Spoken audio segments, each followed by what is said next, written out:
You're being recorded.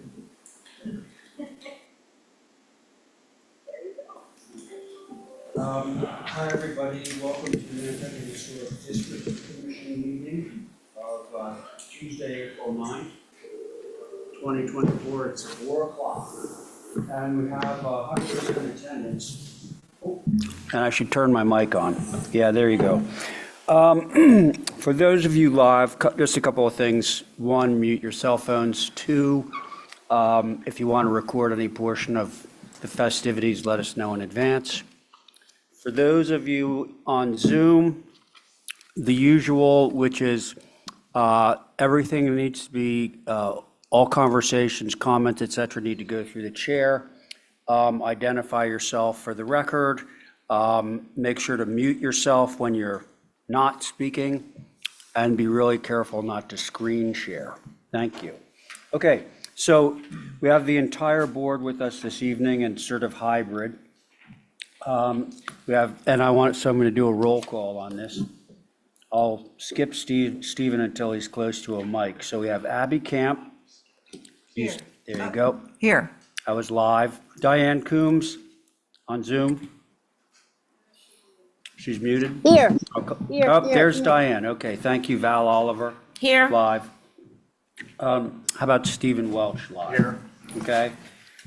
Carrie Thornwell, Zoom. Yes, here. Very good. Connie Patton live. Here. Thanks. Joe Paul, Zoom. Yes, here. All right. And myself, Ray Paul. Thanks.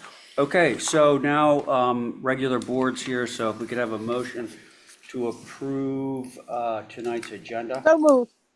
Okay, So that's moved. Diane. Thank you, Diane. On Diane's motion, Stephen. Aye. Abby. Aye. Val. Aye. Diane. Aye. And I'm in favor. Okay, so we have approved agenda. Now, I think the first thing is, Schedule. do we want to talk, schedule, right. Holly. Thank you, Mr. Chair. So we, I believe, had emailed this out to you. This is our 3 months meeting schedule. You will see for the month of April, we have 5 weeks. So we're actually going to be meeting 4 weeks because next week is school vacation. And I apologize, we have not given it to you all sooner, but that would be what we would request for you all to adopt.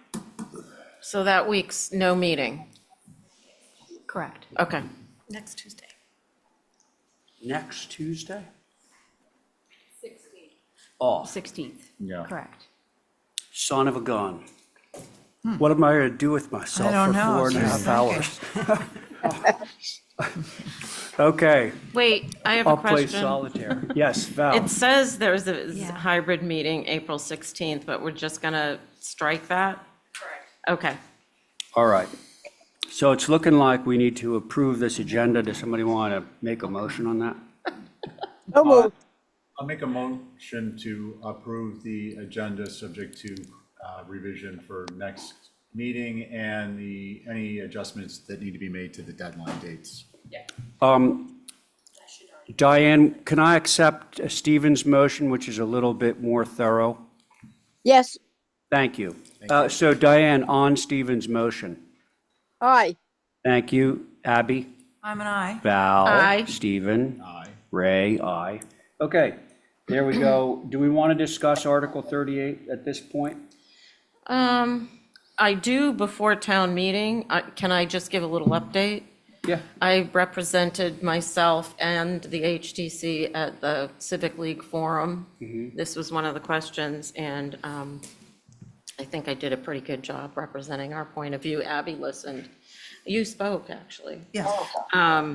So what I proposed at the end of that was that maybe we could have a collaborative effort of the planning board, the HDC, and the housing folks before town meeting. Oh, that would be And fabulous. come up with a solution. So who's taking the initiative I will, of course.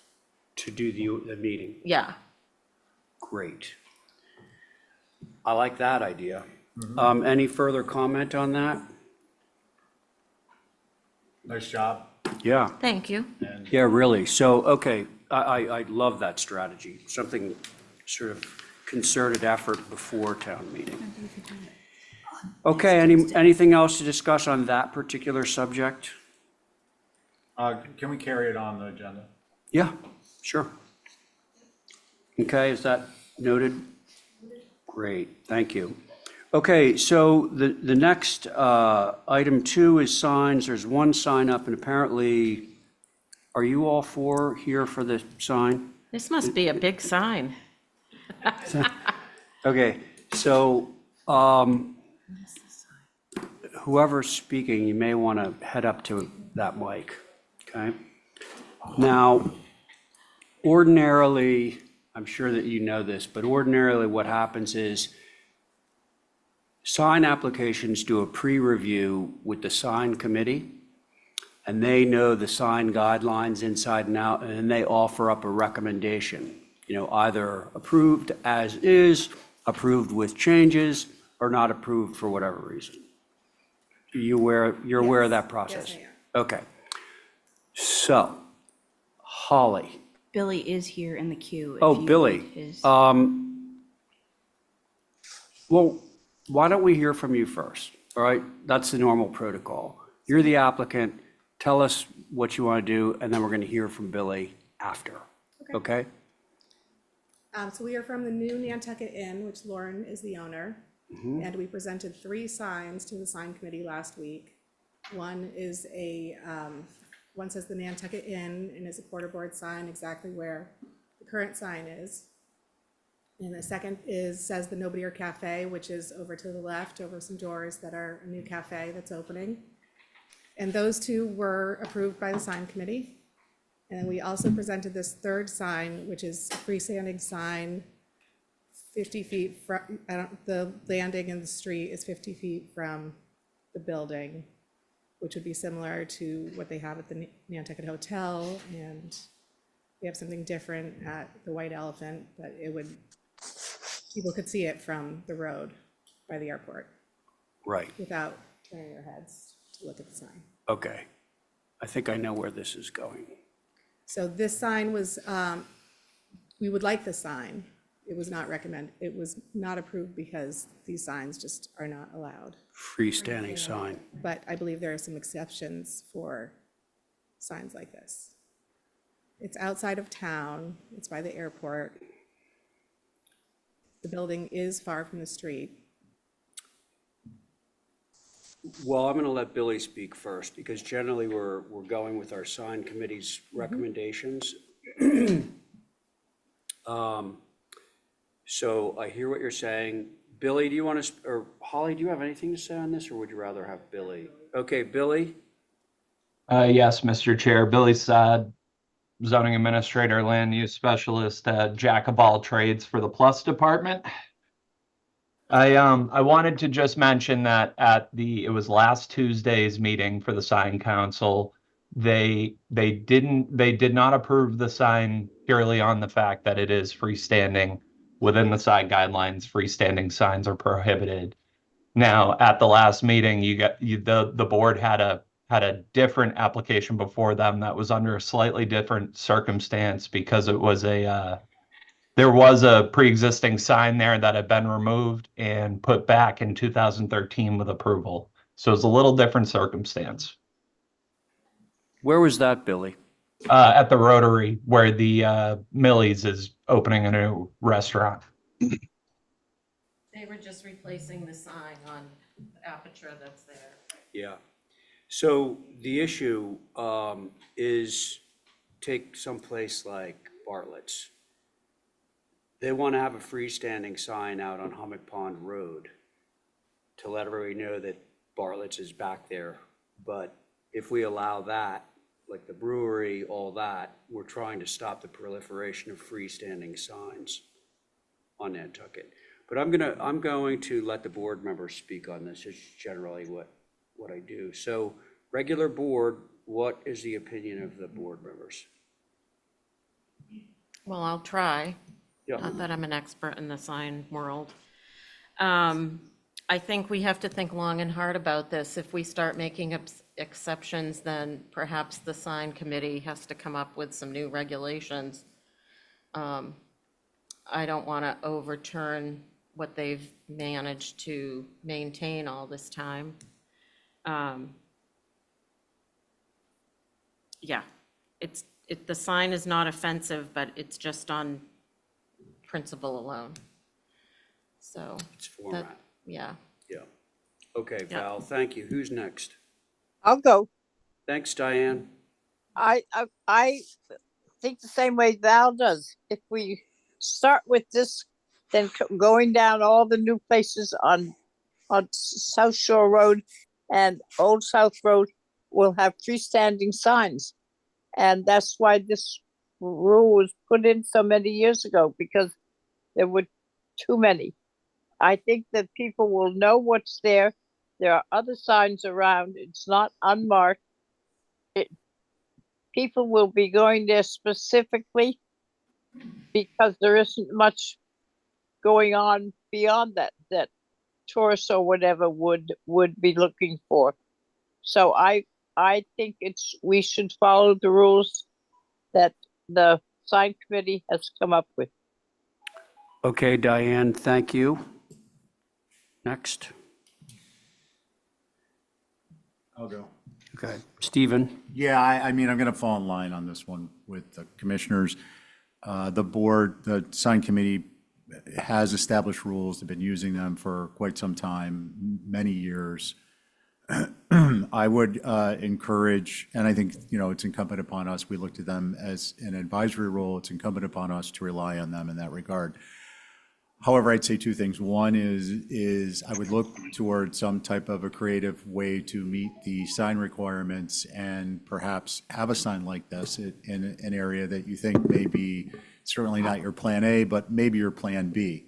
And the other thing I would suggest is probably more successful than a sign will be a really good rum drink with a really good name, because that's what people are going to recognize and people are going to know it's there and they're going to come out and gravitate. But the relocation, reapplication, there may be some solution that will work for you, and I'd encourage you, if you think you can get it to work within the guidelines, that you do so. Stephen, thank you. Abby. So, yeah, so I don't find it so offensive, but the guidelines, and your example of if there were a heap of signs at the turnoff for Bartlett Farm, I could see that getting out of hand. In fact, isn't it a little out of hand? Well, now The they have turnoff. like rocks and stuff like that out there. Right. I wish there was a way, I mean, I can see why this makes sense. Maybe with a little more detail on it. I An know that's a antique simple- car with the painting on the side of the car. Yeah, Parked there.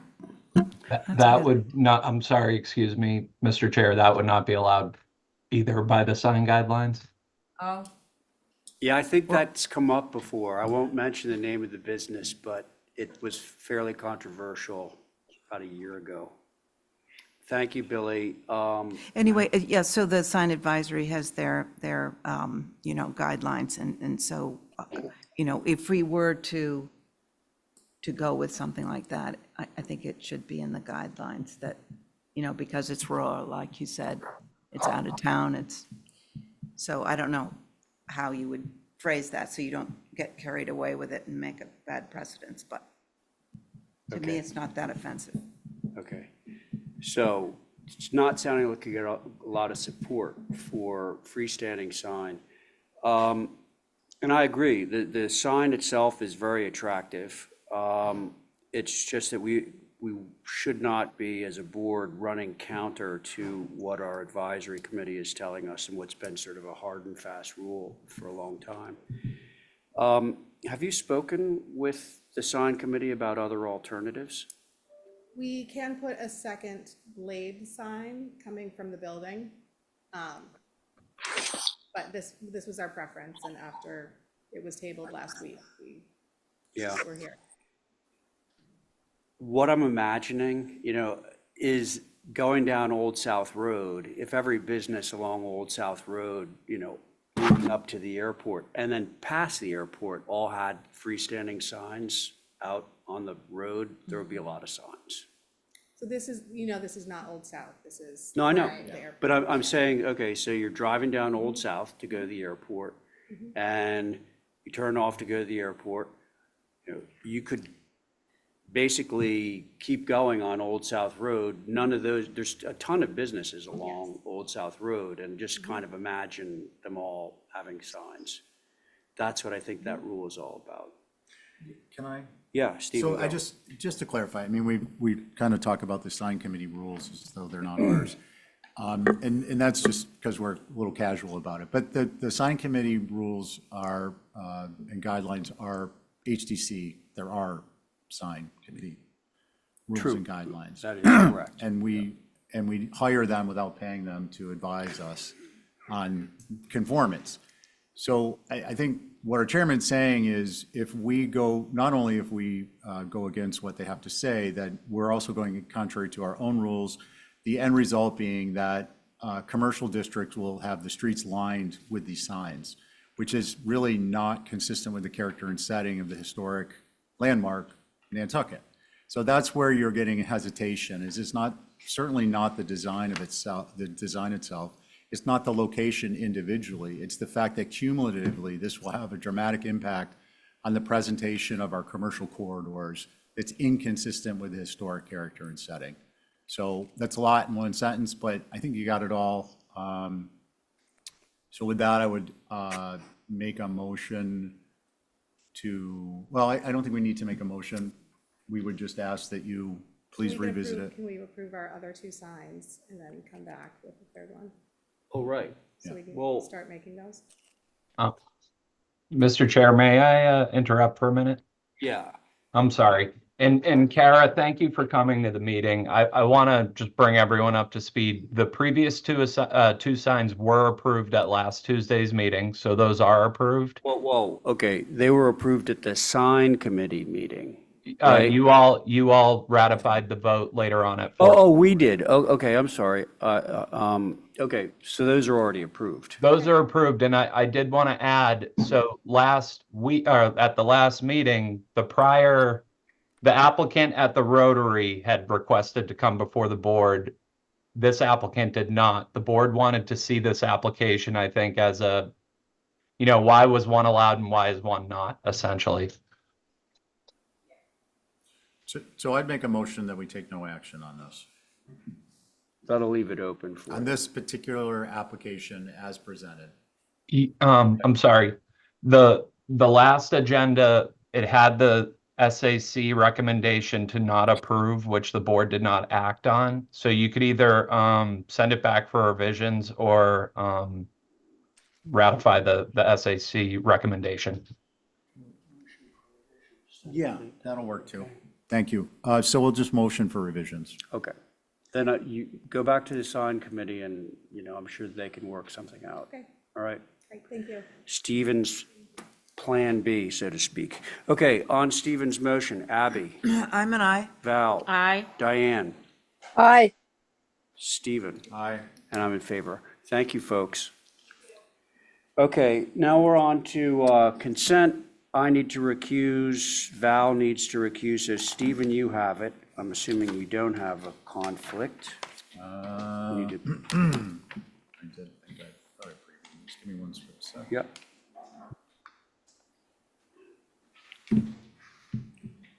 Yeah, I'm good. So we have Abby, Diane, is Carrie with us? Yeah. Carrie, Yep, Connie, I'm here. and Joe. So it'll be Abby, Diane, Carrie, Connie, and Joe, unless one of you two needs to recuse, Carrie or Joe. I'm good. Okay, Carrie? I'm good. Okay. What's our pleasure, folks, Let's, on consent? I make a motion to to, approve consent. Okay, Diane, on your motion? Aye. Joe? aye. Abby? Aye. Carrie? Aye. Carrie? Me? Aye. Sorry, Connie, you're not on that. Sorry. Let's see, how are we for consent with conditions? I'm good. I don't think anyone needs to recuse Okay. from that, so regular back to you. board. Can I have a motion on that if there are no questions? Make a motion to approve. Ah, there you go, Diane. Okay, thank you, Diane, on that motion. Stephen, Aye. Abby, Aye. Val, Aye. Diane, Aye. and I'm in favor. Okay, now to Eat Fire Spring Road.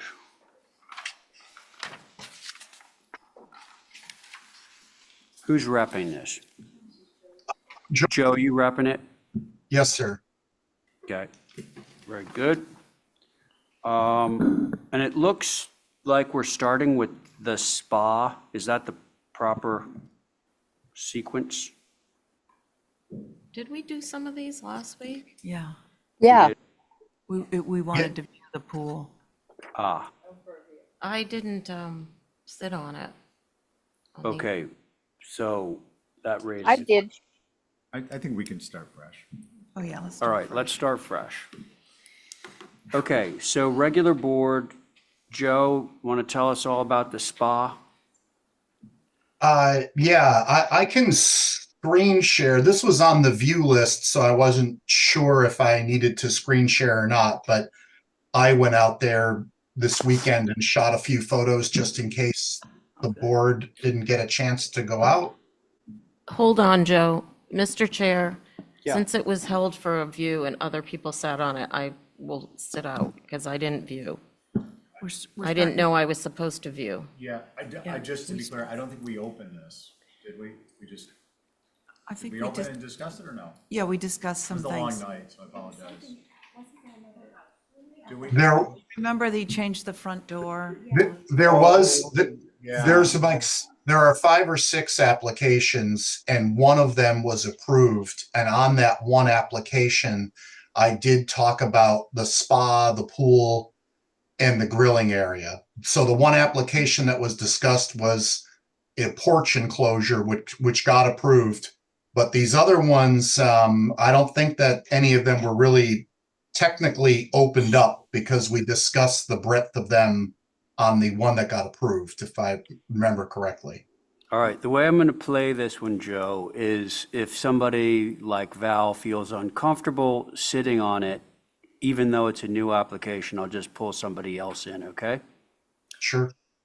I hate to complicate this, but Yeah, I'm pretty sure go we ahead. opened the pool and then we discussed the That's when spa we and asked the for a view. hardscape. And that's when we asked for a view and we rolled the shed into it. And this should definitely be noted, please, as we're going in during the meetings, if we open an application to write down who the board is. We don't have We were any, shorthanded last week, so, but we definitely need to make good notes during the meeting. I wasn't here. You weren't here, I was, and now I'm getting the context back. I had this confused in my tiny little mind with 72 Pocomo. Stephen, are you suggesting that it is kind of an old business application Yeah. that should be reviewed by the sitting board? And if so I'm going to turn it over to you, and then you'll establish who the board is. Okay, so we're gonna start with me sitting on, because I know I chaired. Abby, you were on it. I was positively, yeah. Diane? Yes. Joe, do you recall who our other two? Connie, were you? I was Stephen Carey. Carrie was? Yeah. And Connie, you were? Okay, Joe, sorry to, I don't want it to be an issue later. I don't think anyone's going to appeal this, but if it were, it would be a fatal flaw in the process. Yeah, no problem. Okay, cool. So what I would do is ask that we'll start with either the pool or the spa, and if you want to present the images first, and then we'll go to hardscape and shed. Okay, that's great. I pulled up GIS here because it gives a little bit more context, and there was confusion at the last meeting about the driveway, which comes up along the property line and then goes across the middle of the property and then comes up to the house.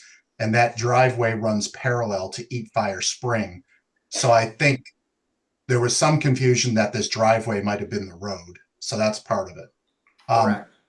All of the elements that we're talking about sit up in here. You can see these 3 circles, which is where one of the septic tanks is. We're working in this area, and the grade drops down to the street, and it's hard to tell from this particular diagram, but there's actually quite a bit of vegetation in here. And this building that's here, there's a clearing there. This is their office. So I went out here and went down Eat Fire Spring as far down here, basically where the road ends, and then turned around and came back and shot some photos. So this gable is this gable right here. And you can see that the grade rises, I don't know how many feet, probably 8 feet up to. Joe, Yeah. sorry to interrupt. We're not seeing the image. We're just seeing the aerial. Oh, you're just seeing the aerial. Yeah. So yeah, I think you can share 2 applications. You just got to click on them separately with control. You might have to reset your screen share, Okay. or you could share your desktop once you're sure it's all nice and clean. I think this should have That's it. both. Okay. So this is the office that sits up, on a little bit of a knoll and looks down this street. So we went down this road, and then the next photo. So I knew there'd be a little bit of a glimpse up here between these structures to the house. So this is the house. So the pool and the spa sit up behind all this on the flat part of the lot, which is up in here. So this is where it's at its most visible. And you can't see there. It's staked, by the way. This was staked and with flags that are on the end of about a 4-foot stake. Now this is going past that office. And as you go past the office, you can see here on the site plan, there's a cluster of evergreens. This is the neighbor's house beyond here. And now I'm driving past it, heading towards the driveway. And this is the old driveway to the house. So which is, yeah, up in here. So there's no visibility of any of these elements. I'm 100% confident, having gone out there on Saturday afternoon. So, and took photos in probably the worst time of the year to have to look at visibility. So hopefully that's helpful. Yeah, thank you, Joe. Sure. Why don't we go to the site plan on the pool? Sure. So now just this piece right here is the driveway. The street is back down here. This building is the office. And so what we have here, we are trying to place a shed, which is a 12 by 16 shed that is moving from here over to here. We're moving that to that location. We have a pool with a partial wood surround. The rest of it will be tied up against natural vegetation. And this is not a lawn. This is all weeping love grass. And then this end of the pool will be into the bayberry that's there. So we're gonna have a very tight envelope that we're gonna clear around this structure. We're leaving the leach field in place, and we're leaving these septic tanks in place. And that's we also want to split the pool and the spa so that they're not contiguous. They're going to be used separate times of the year. This is a client that has recently sold their home in Nashville and moved to the island year round. So they want to be able to use the spa separate from the pool. I'm mentioning that because I think Diane might have asked why they weren't connected. I mean, part of it was to shorten the length of the water element, and the other part of it is to break those pieces up. And we do have some hardscape with grass between them. and a boardwalk. But what we're trying to do is pull the natural vegetation all up in here. Part of that's guided by a MESA requirement that hugs all of these elements because of the septic system. So we're really trying to keep everything nestled into the natural landscape here. We also want to keep privacy to the house next door at 12 Eat Fire, which this is all developed now. I think Val was involved in some way with that. So this is heavily developed. It doesn't contribute to the visibility of it, but my client doesn't want to look at any of that if possible. So we're really trying to keep the natural vegetation intact and work around the existing septic system. That's it hopefully that helps as an overview. I think the applications are split into the spa, the shed move, the pool, and then this is a grilling area with a pergola, and then this is a pergola all natural with a dining table. Everything else that you see is existing structures, existing guest house, existing main house. Okay. That's very helpful. Thanks, Joe. Carrie? Yeah, I'm familiar with this road. It really gets sort of out there when you get to this property. I originally was a little bit worried that the pool was projecting so far from the house. I still am a little worried about that. But all in all, I think it really is not visible. And I think the thing that might be visible down the driveway is the shed, which I don't think is a problem. That's all I have. This is for the spa, so I think that's fine. Okay, thank you. Let's see, Abby? I'll go. Yes. Oh. So I was originally concerned, and now I've abated a little bit from that concern. But I think just to cover ourselves, I would do a few strategically planted whatever is indigenous out there, like a couple of cedars or something, just to make sure we don't see it from that. It's an awful lot going on. I wouldn't want to see it from Eat Fire Spring, and so that would be our caveat to cover that we wouldn't see that pool from Eat Fire Spring or any of the proposed. So those were my thoughts. Thanks. Thank you, Abby. Diane? Yeah, long time ago, I was sitting on the 14th to get the little shed that they use as an office.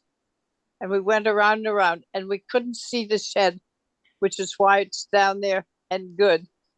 The land suits the pool, I think, well, because it's got a lot of planting, a lot of vegetation, and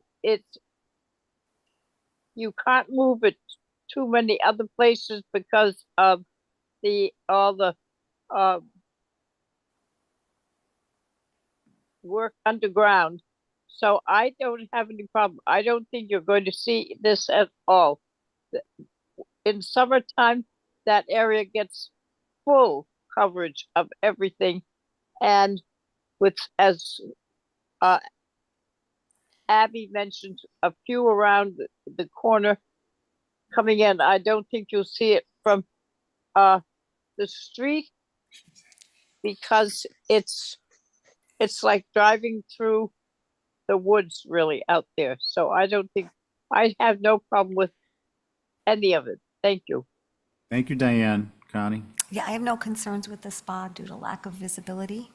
Thank you. Okay. What is a motion including are not visible at time of inspection or thereafter, no change to the existing grade prior to time of application? Yeah, that sounds good. I would make that. Okay. On your motion, Diane? Aye. Abby? Aye. Carrie? Aye. Connie? Aye. And I'm an aye. Joe, can we jump to the spa and I'll ask, are there any concerns? Yeah, maybe we could group these together since Yeah, we would have spa, the same. copy. hardscape shed move. Yeah, I do have one question. Okay, Connie? Joe, where's the fire pit? Oh, is that labeled on there? That's over here on on the back side of the house in this patio space. Oh, okay. It's right here where my hand is. I don't know if you can see that. Yep, thank you. Okay. I'd make a motion to extend the first motion to cover the Cool. the spa, pool, hardscaping, shed move, and pool patio. Okay, and the pool patio, we're gonna hold on because that's 15 Marshhawk. Oh, sorry. Yeah, just the four. So Spa, so just for the minutes, the motion is to approve the spa, hardscape, and shed move with the spa subject to the same condition as the prior motion. On your motion, Abby. I'm an aye. Diane, aye. Carrie, Aye. Connie, Aye. and I'm an aye. So that carries unanimously, and it's back to you, Mr. Chair. Okay, yeah. Thank you. Thanks, Joe. Now we're at 15 Marshhawk. Tori?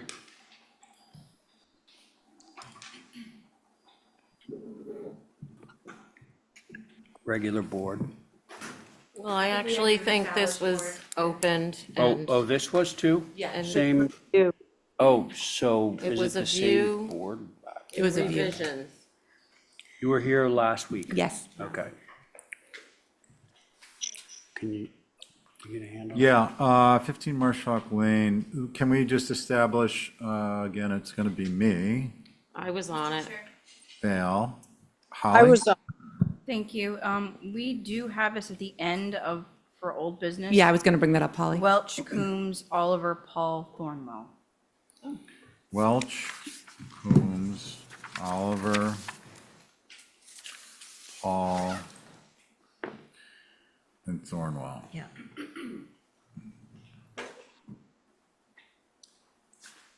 And, okay, it's here. Let's just jump into it.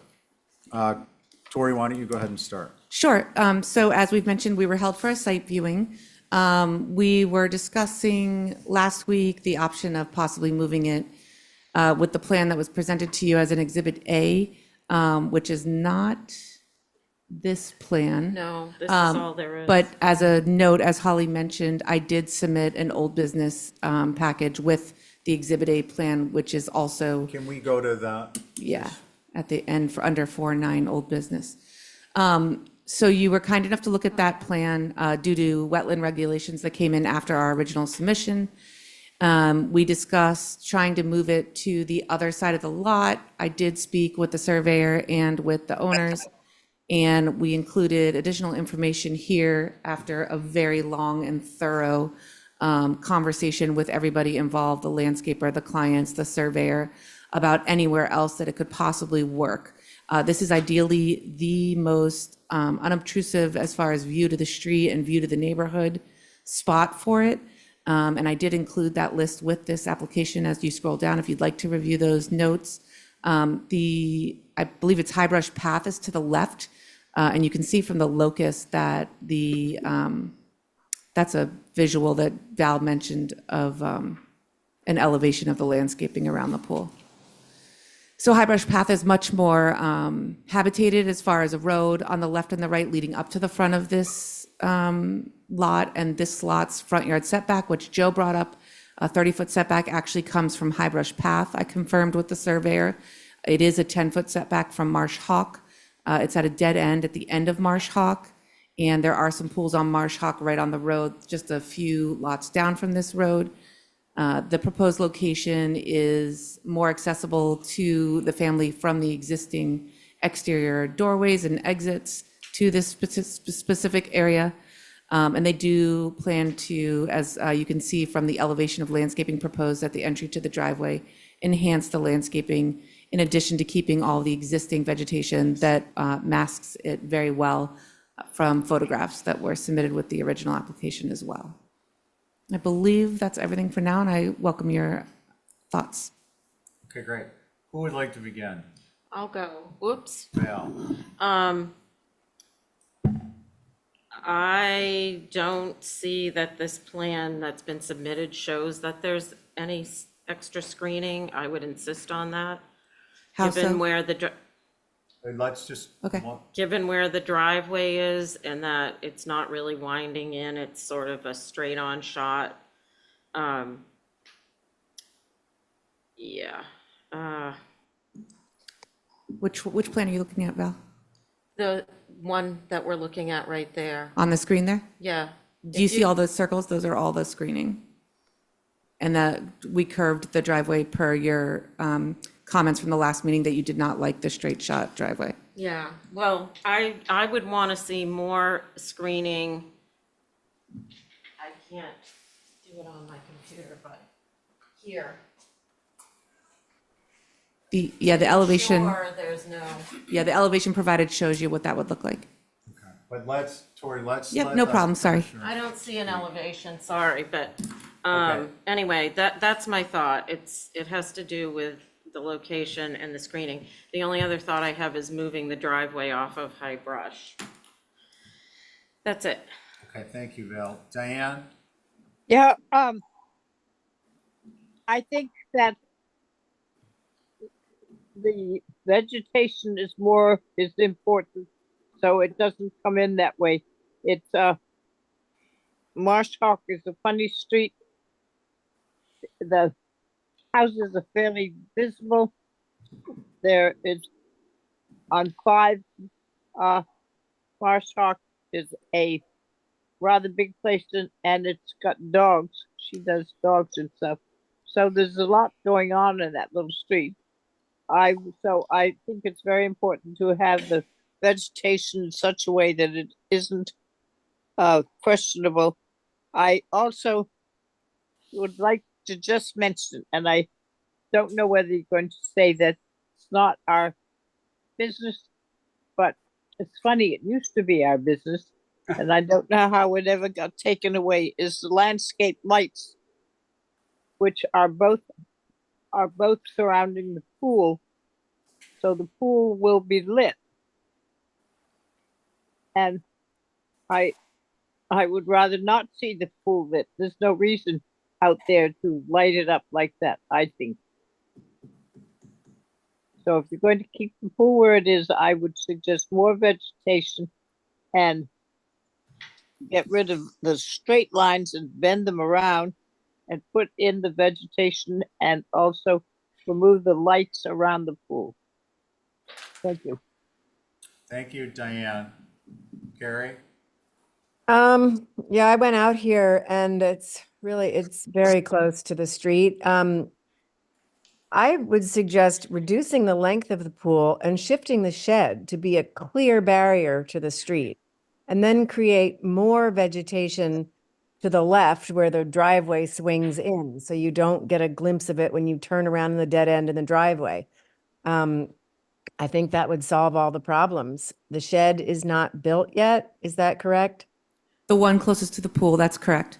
Yeah, so it could be elongated to be at the end of the pool if the pool is reduced a little bit. Doors can face either direction, and I think that solves the issue. Thank you, Carrie. Joe? Yeah, 100% with what Carrie just described. I was curious if there was flexibility with the shed, and I think that's an opportunity to mitigate a lot of concerns if the shape and the location of that went along the long side of the building and he pulled up the pool just a little bit. I mean, it looks like you're rigidly adhering to not having the pool overlap we'll call it the front corner of the house. I mean, from our perspective, this pool is in front of the house because it's between the house and the road. So I think if the pool slid up on this page and you got more of a landscape buffer towards Marshhawk Lane, and then the shed screens you from the driveway, you'd be in good shape. Those are my comments. Thank you, Joe.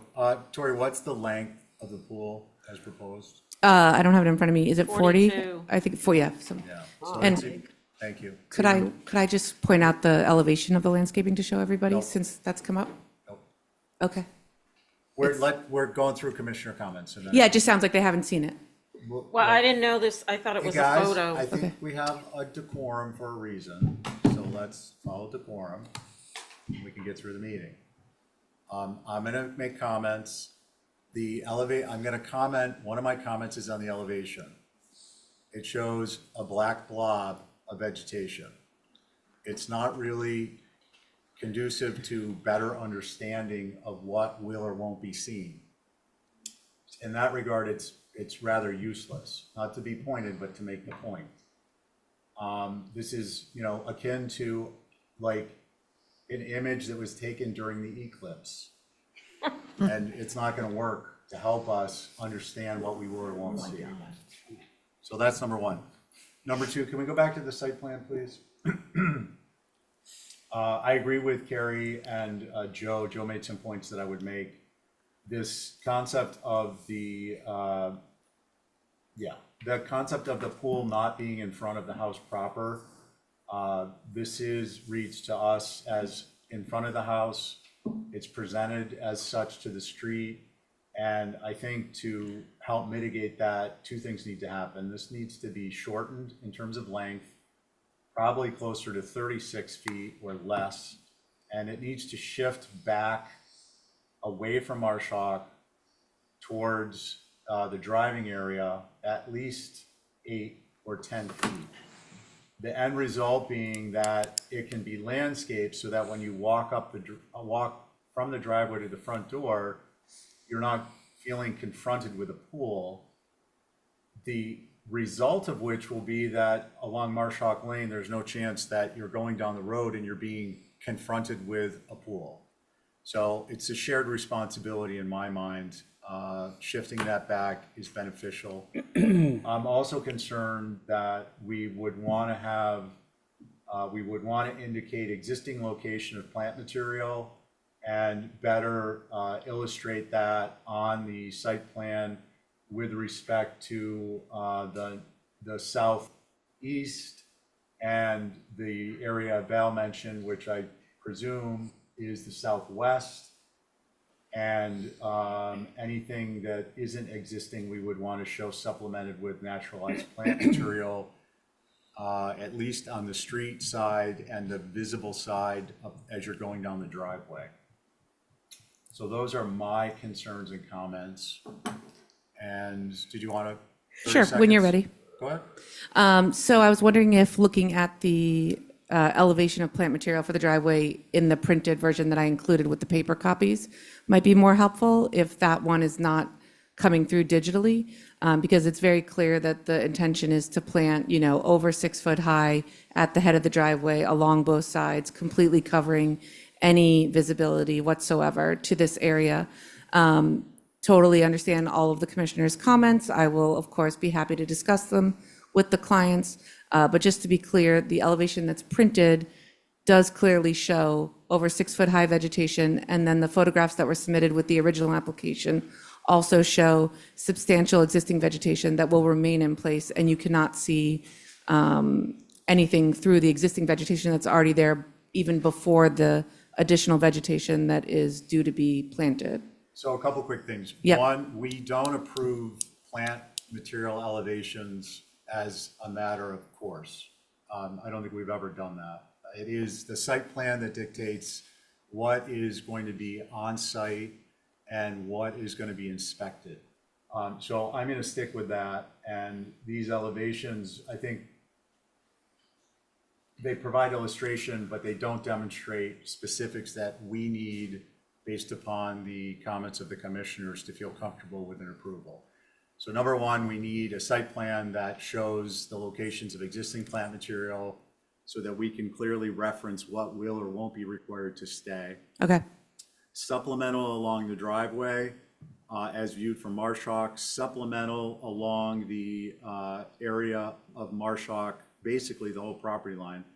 And can we go to the site plan, please? And in addition to that, you have a consensus on decreasing the length of the pool and shifting it and moving the shed. Those would be the modifications we're looking for.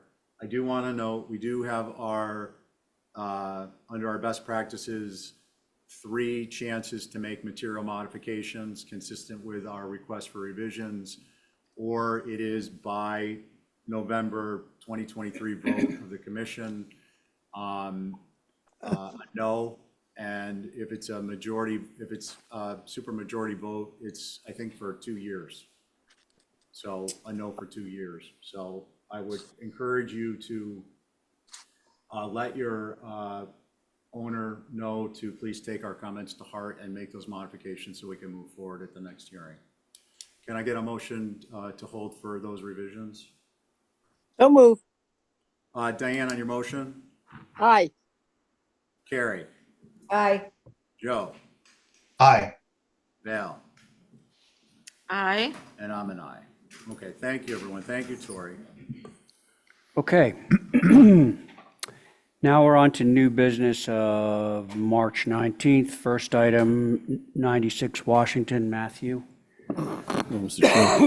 Excuse me, Great Harbor. Okay, so this is an application for, there's no new ground cover. This is simply adding some covered porch areas to the north and the east elevation of the existing exterior decks. It's to provide cover from the elements.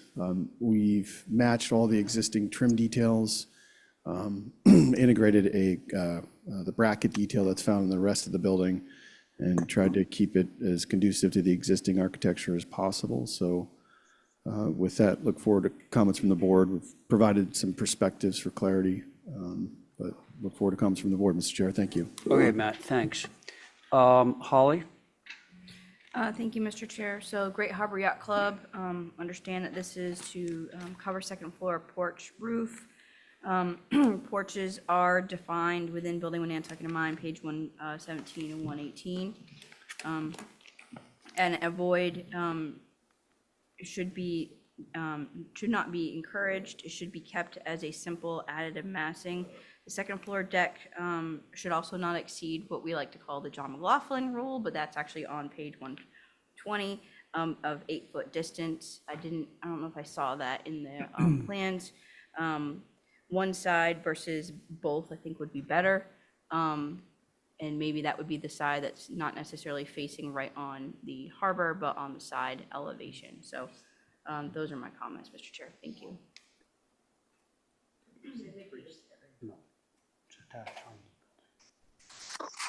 Second floor. Holly, thank you. Mickey, is Mickey there? Yep, I'm here. Thanks, Ray. This is Mickey Rowland. I'm representing the Historic Structures Advisory Board, which includes myself, Angus McLeod, Jason Finger, Lucy Dillon, Mary Bergman, Marcia Fader, and Sandy Kendall. So first, just a quick question. Matt, through you, Mr. Chair, are these decks existing and we're just covering them? Yes. Okay, that's what I thought. So generally, we didn't have a big concern about these porch roofs, although our thoughts were that the porches really extend the ridges on a really already very long ridge. So you're creating an even longer ridge than is existing. So we had a couple of thoughts regarding that, and one of them is to either drop the ridge, in fact, drop the whole porch massing, that whole roof structure down, just basically just below the raycord, so it's not a continuous line. And then the other thought was just to try and just experiment and try a hip roof. That would certainly shorten the ridges, and possibly even a modified hip that might still have a smaller gable, extending out of the peak of it. You know what I mean? So those were. I think they call that a Dutch hip, Mickey. Yeah, if that's the name, that's what I'm referring to. It's like the hip roof with the little gable piece sticking up. Exactly. The gables that are proposed there have a big, broad, triangular face to them, elevated above the floor. It just seems like a lot of shingled mass area raised up. And in fact, the porch roofs themselves could look sort of tall on the elevation. They could probably drop down a hair anyway. So those are our thoughts. Thank you. Okay, Mickey, thank you Can very I go on much. this one? Yeah. Great. The reason I asked, Did you say, can you be on this one? can I go first on this? Oh, one? yeah, yeah. The reason I ask is I actually had this for my consent list, and I think Mickey cribbed my notes. I'm thinking that clipped gable approach might work, but I think it'd be worthwhile given it's just the overall impression this structure creates in the harbor, that a couple quick studies on hipped or clipped gables would be beneficial. My other comment was, being these are existing porches, second story deck areas, that this actually, to me, I think if the roof lines can be worked out, is actually a net benefit. Overall, the idea of having negative spaces on a second floor, I stand by, but I think that this could be a benefit in this location, given the extent of the existing uncovered second floor decks. Okay, Stephen, thank you. Regular board, who's next? I'll go. I actually thought this was fine the way it was because of what it is. It's not a residential house. I can see the 8-foot rule on that, although we've let that slack a little bit. I have no problem with it the way it is. Okay, thank you. Let's see, Diane Abbey. I agree with what's been said. Drop the roof so it doesn't have that long extension and, to a hip or whatever. And I'm fine with it. I thought maybe up in the gable, it could have a more decorative window, but I don't know what that would be. Right now, it's just a little square, but it is a yacht club, so it could be a lifesaver or something. Okay. Abby, thank you. Diane? I agree with what has been said. I would like to see the roof length broken up. I think that will happen with the Dutch roof or some action on that respect. And if it wasn't with the yacht club, it would be, I think, awfully big. But being that it's in that cluster at the yacht club, I think it will fit in okay. Okay, Diane, thanks.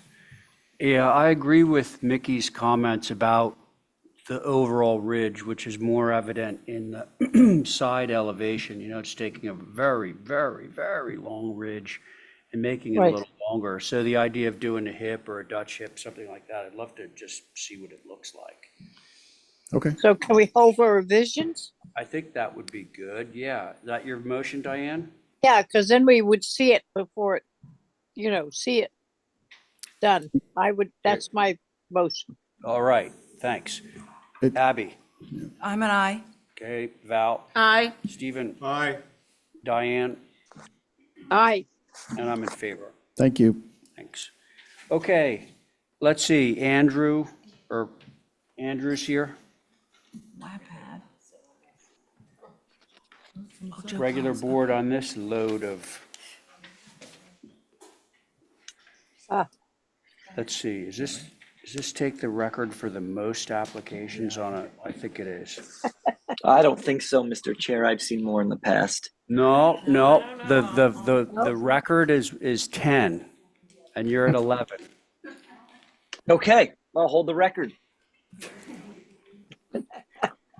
All right, regular board, Andrew, go for it. You know what? Can I share my screen? Yeah, I'm going yeah. to do sort of an overview, Mr. Chair, and then we'll take I through think that's probably a first good part. idea, yeah. Yep. Okay. I will share my screen. It is safe. There's nothing bad on it. Boy. Can everybody see my screen? Yes. Yes. Want to show us Okay. that Yeah, I don't know. thing on the left? Wait, what? Just teasing, Andrew. Okay, sorry. I'm not there, so the jokes don't sit well. So just to refresh everybody where this property is, this is obviously Pocomo Point. This is Pocomo Road coming down. 72 is off of a shared drive that turns down to the south and then extends out towards town. And I'll zoom in over here and give you a sense of where that is. So this is the shared driveway coming down over here. And this is an existing driveway that works back onto what is our property. As many of you know, at one time this was one property. These have since been subdivided up and sold off, and a major renovation is happening here at 78. And so there's been heavy vegetation planted along the property line on the north side of 72, concealing this house and separating it from 78. So all of the structures here right now are essentially being proposed to be demoed / moved, salvaged. I'll get into what the homeowners and the general contractor, what we've done over the past several months to really sort of give away almost everything on this site to a series of folks that have come and taken it, and it's been pretty beneficial. The main house, a lot of the structures are post and beam structures, which, as you know, makes it very difficult for the contractors to cut them up and move them. Additionally, we're dealing with a very tight condition here, working through the shared driveway, where moving any large structures out there would do significant damage to the vegetation, both within the conservation areas that exist along a drive here, and then ultimately back out across property that is not owned by this homeowner. So I have attached in all of the applications for each one, there's been all the content is here. Each individual structure moves through. We have photo documented everything. And as I said before, over the past 3 months, the home has been opened up to dozens and dozens of people that have come and sort of really salvaged much of the content on the inside of the house, from cabinetry, doors, hardware, appliances, stone pavers, stone wall pieces. Like a lot of it, we've done a very good job at attempting to give all of this away, knowing that. So Andrew, you're assuming that we're going to grant a demo on this, I hope. Yeah. I am. Yeah. Otherwise, you're going to have to be asking for all that stuff back. Yeah, that would be. Just kidding. Continue. Yeah. Sorry. Okay. So, I mean, Mr. Chair, that's really it. All of the applications are complete with images. I don't think I really need to go through all of them. This is the main house one. The structures I didn't note were built in 1990, all generally at the same time. But one thing I did want to point out as we get into the sort of new application, this house, it's very long across the eastern side, and it does read as almost one continuous structure as you view it from the south. Just something to bear in mind as we move ahead with some of the other applications. That's all, Mr. Chair. Okay, Stephen Cohen, looks like you have your hand raised. Do you want to speak? I'm with Andrew on this. I'm just in the background. Oh, okay. All right. So nothing to say right now. Got it. Correct. Okay. Holly? Thank you, Mr. Chair. So while this structure was built in 1990 by Sam Hill, and it was designed by Gerard, and I will not butcher his last name, but he was a international businessman and philanthropist. This was the former mansion of the Yankee Candle Company founder, Michael Kittredge. And while this obviously is non-contributing towards the local and national district, there is some cultural prestige to this mansion. It was built and designed with the fundamentals of building with Nantucket in mind. It has a main block like a cape, simple gable dormers, and flanked by simple additions, massing that trails along and gives its length, as opposed to a traditional 19th century typical Nantucket with additive massing off the back. I'm glad to hear that there is proposed or in the works plans of having this salvage. I would recommend that as a voice of the town's sustainability internal work group. We would want to encourage salvage as much as possible, and if there's parts and pieces that could be moved off, as we know that housing is an issue on the island, if it can be reused. So while I think I echo everybody's concerns, I just wanted to notate that for the file. Thank you, Mr. Chair. Okay, and Holly, even though those buildings aren't exactly the same vintage, I think like the garage was built a few years after. It's more or less the same package. Yes. All right. Absolutely. Okay, so comments from the board members on, just in the interest of expediting this, we have demo main house, demo guest house, demo garage, demo outbuildings, demo the pool and the spa. So you can comment generally on all that, all right? Can I just say, Yeah. this is such a terrible waste. I mean, I'm sure we're all feeling the same thing. It's just, gosh, I just had to say that before I give it my okay, but Yeah. it's sort of heartbreaking to know that this is going to end up in the landfill and that there's so much of it. It's really hard to get your head around, but like, what's wrong with renovating? But there it is. I'm not going to advocate necessarily No. for Andrew on this, but it is a timber frame. I know that house, and working, like retrofitting a timber frame is extremely hard. No, I'm saying just. Renovate the way it is, yeah, well. It's also very close to the coastal bank. We're pulling back 35 feet. So anyway, I won't. Okay, all right. Abby, thank you. Have you said your piece? Yes. Okay. Done. Okay, anyone else? No, I'll go. Yes, Diane. I would like to listen to it. I was wondering if any of the little building, didn't we include a shed? Where's my list? That might be used somewhere else.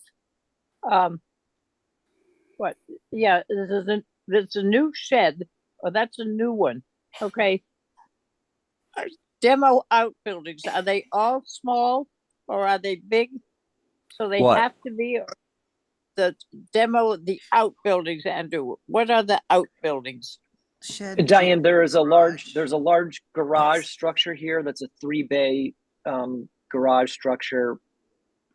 This is a guest house here that has additional bays in it and openings through it.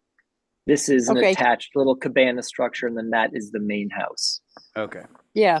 No, I've seen the main house. We have pictures of it. I am sort of appalled. That's what. And the thought of ripping all that all out is equally appalling. But that's what needs to be done. Then that's what needs to be done. So having asked all the questions, and when we get all the answers, I don't see any other answer except to take it out. I would like to see, do we have a drawing of the proposed new house? Yeah. That will be coming up next, Diane. In the package. Okay, that's fine. That's all. Okay, Diane, thank you. Val, Stephen, do you have anything to contribute? I have a question. Yeah. In the timeless tradition of Nantucket, I think buildings could be moved over the water. Has anybody proposed that? Val, I think it's a great idea.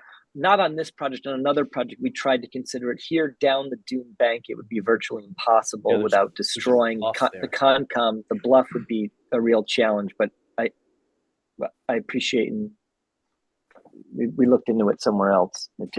It was incredibly costly to do. Okay. Anything else, Val? No. Okay, Stephen?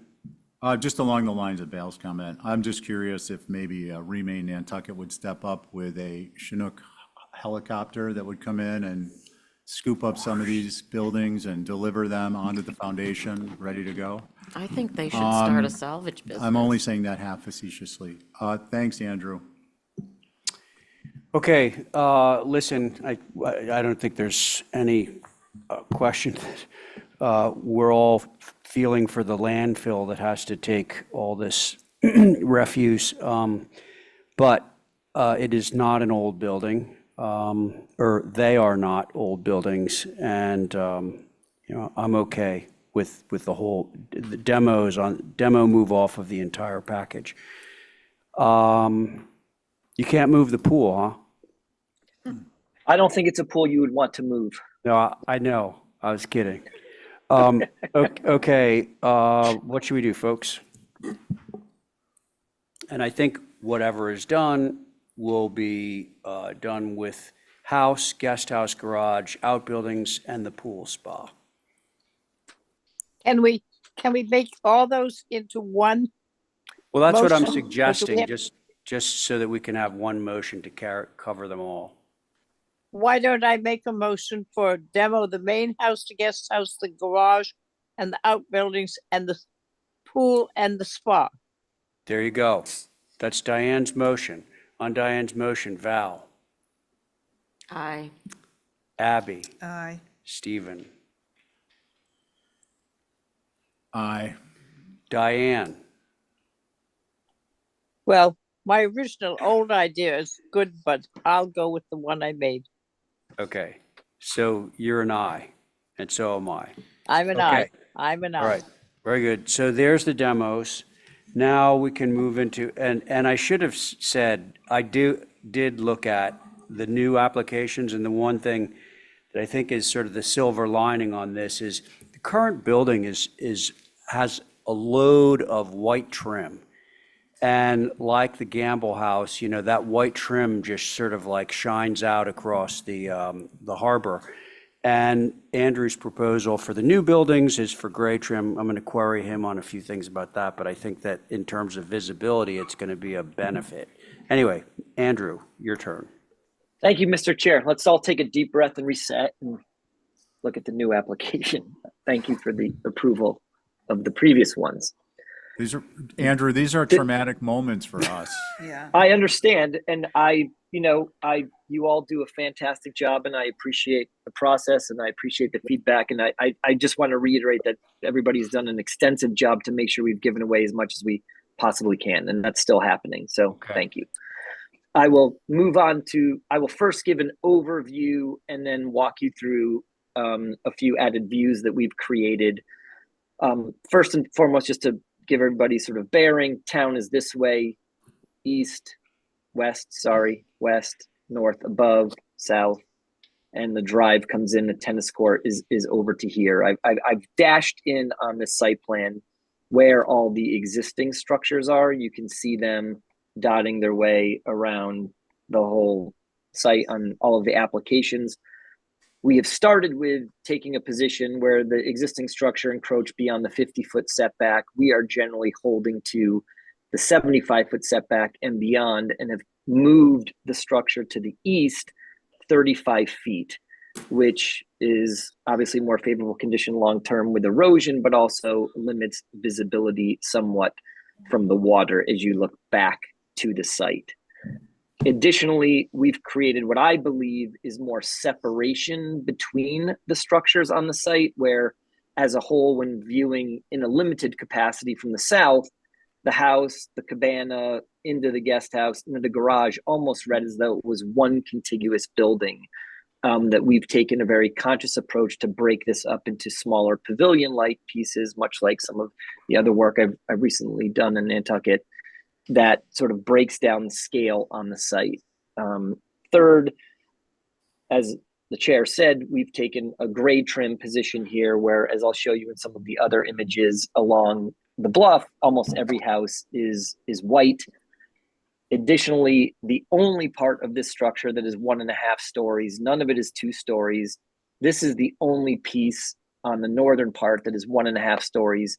Every other piece of this entire project is a 1-story structure, which I think is a strong approach on this site, and really building something that scales better and nestles into the landscape in a more sort of soft way. The project has already been approved by the Conservation Commission based on where we've located all the structures, pulling them back, and we've created kind of a more favorable site approach. So that is the site plan. I then just want to sort of walk everybody through this to refresh everybody on kind of the views across Pocomo, starting with 90 down here and stretching across to 72. This is our site here.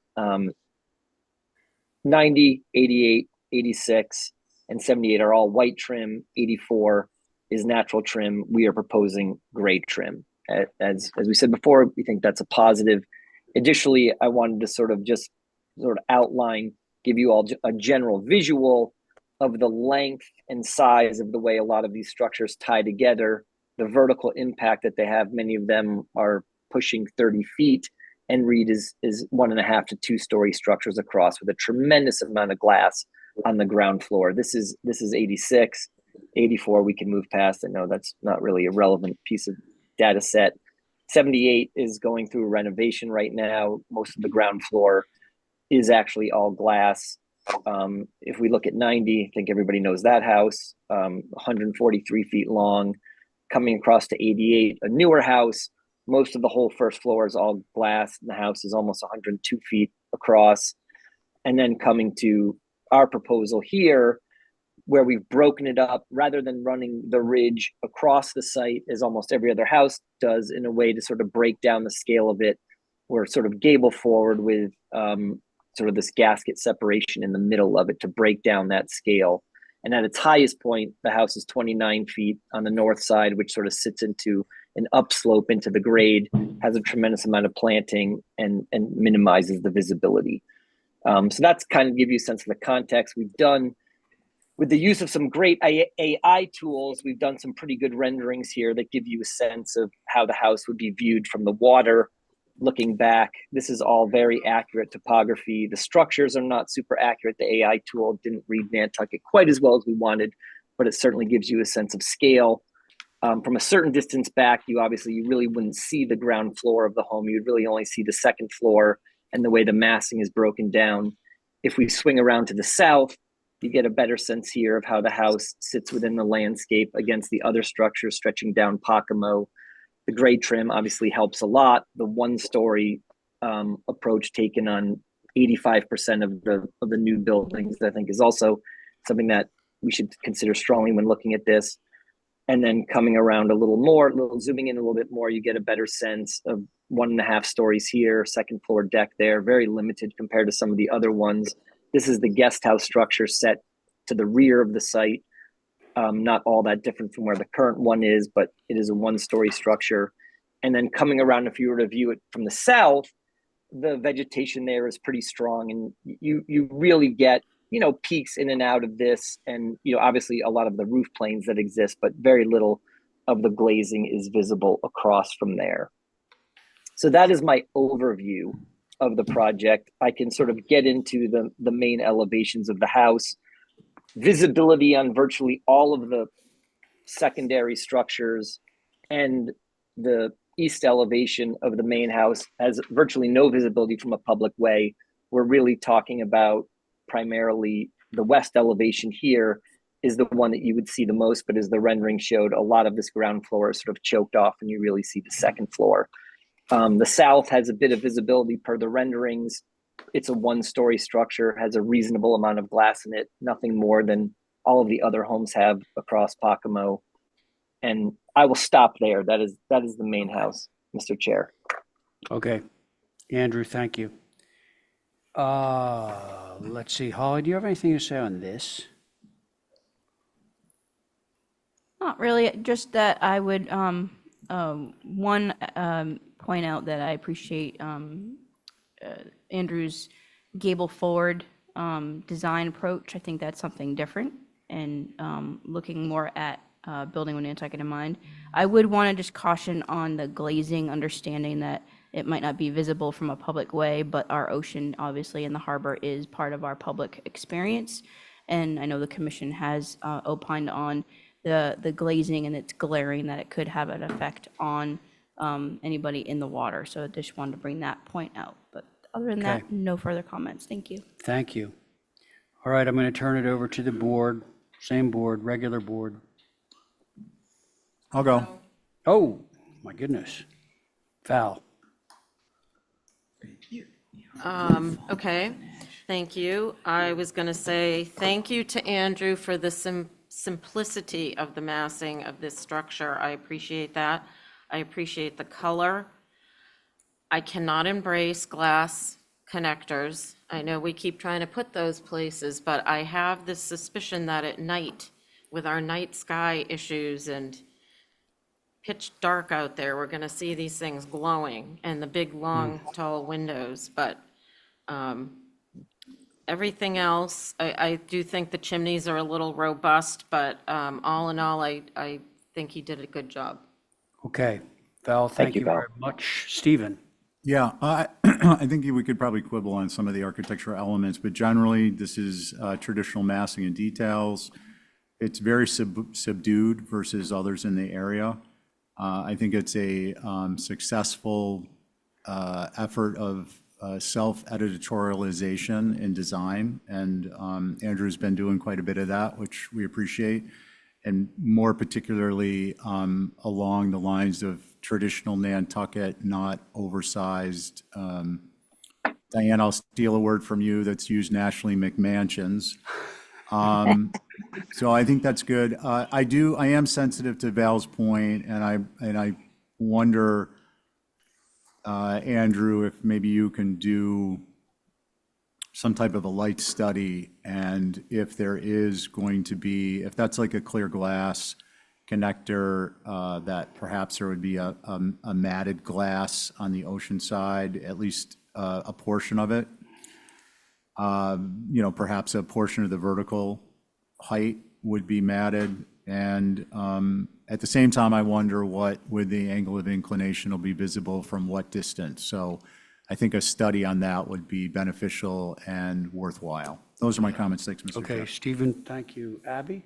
Yeah, I'm concerned about the over glazing. I'm actually concerned about the height, which is at 29 feet, that one peak. And yeah, the glazing and what else? I think that's it. Thank you. Okay, Abby, thanks. Diane? Yeah, the light problem bothers me. It's like down in Wisconsin, that glass partition in between two buildings. I do think, because it's been mentioned, and the woman that had that thing in town meeting about the lights, and it was passed, that it is concerning. You can see the lights going both ways, going down the harbor and out over the bluff. I appreciate the way he's done the buildings. Certainly, it's so different, and it makes more of the vegetation going up to the houses, which I appreciate. I really need to have the amount of light facing down the harbor concealed somehow. I don't know whether there must be some sort of glass that does not light through, or you can do something about it. I don't know what, but it would be a great thing to do. I appreciate the color he's picked. I think it will fit in very well. It's certainly not 143 feet long, like the Gamble house. And I am looking forward to what else goes up, but I think it's a very good beginning. And I think, to me, the major thing is dealing with the visibility of the buildings at night. Thank you. Okay, Diane. So take into account the comments on the glazing and the light, the night sky sort of thing. I think this is really a net benefit to this site. The building is quieter, simpler, the gray, very much appreciated. That's all I have to say on I have a this, question though, Mr. Chair, Yeah. through you. Yeah. Andrew, what is the green roof tiles? It's a green roof. Oh. Yeah, Val, they're trays. We've been doing them a lot. It's a tray that you drop in that has sedum in it, requires no irrigation, slows down the amount of rainfall that sort of seeps into the ground, and it just looks green. It's like a green carpet. It's a great tool. Yeah, Okay. they're only like 4 inches deep, and they're just pre-planted trays that you click together on the roof. So it's Um, like grass. Yeah. It's You're like not gonna- grass. It's like You're not gonna fuzzy see it. grass. Okay. Yeah, No, you really that's can't cool. see it. My Yeah. grandparents had a house in Sweden and the roof was grass. And you Val, could I take am in a goat up Sweden there right to now. eat it. I am in Stockholm right now. Believe it or not. No kidding. Mr. Chair. I swear to God. Andrew, can you show us, I want to go back to you, just moments ago had the other structures on the bluff and the fenestration up. Can you show that with the proposed on the same screen? Because I can't on my iPad, Steve. I Okay. can't. I can't. So- But I just want to say that like this is a beautiful house, but this is all glass across there. The gasket that we're talking about on this project is only that big, which is the doors that exist right there. So if you actually, oops, sorry, wrong structure. If you really compare it and you look at the glazing of the existing house that's there compared with this, like we're not really talking about that much glass across the face here. It's just I'm that happy it's see-through. I understand. I mean, I'll do the studies. I'll take some more views. I know we did on one project where you all questioned the strategy before. We did put a non-reflective glazing on it. I think the concern was more from the sunset reflection than even the night sky with lighting. But I'm happy to look into that a little bit. But I do just we really did take great care in creating these renderings. I can create more views from further back because AI is pretty awesome, and to show the visibility of the ground floor of the structure.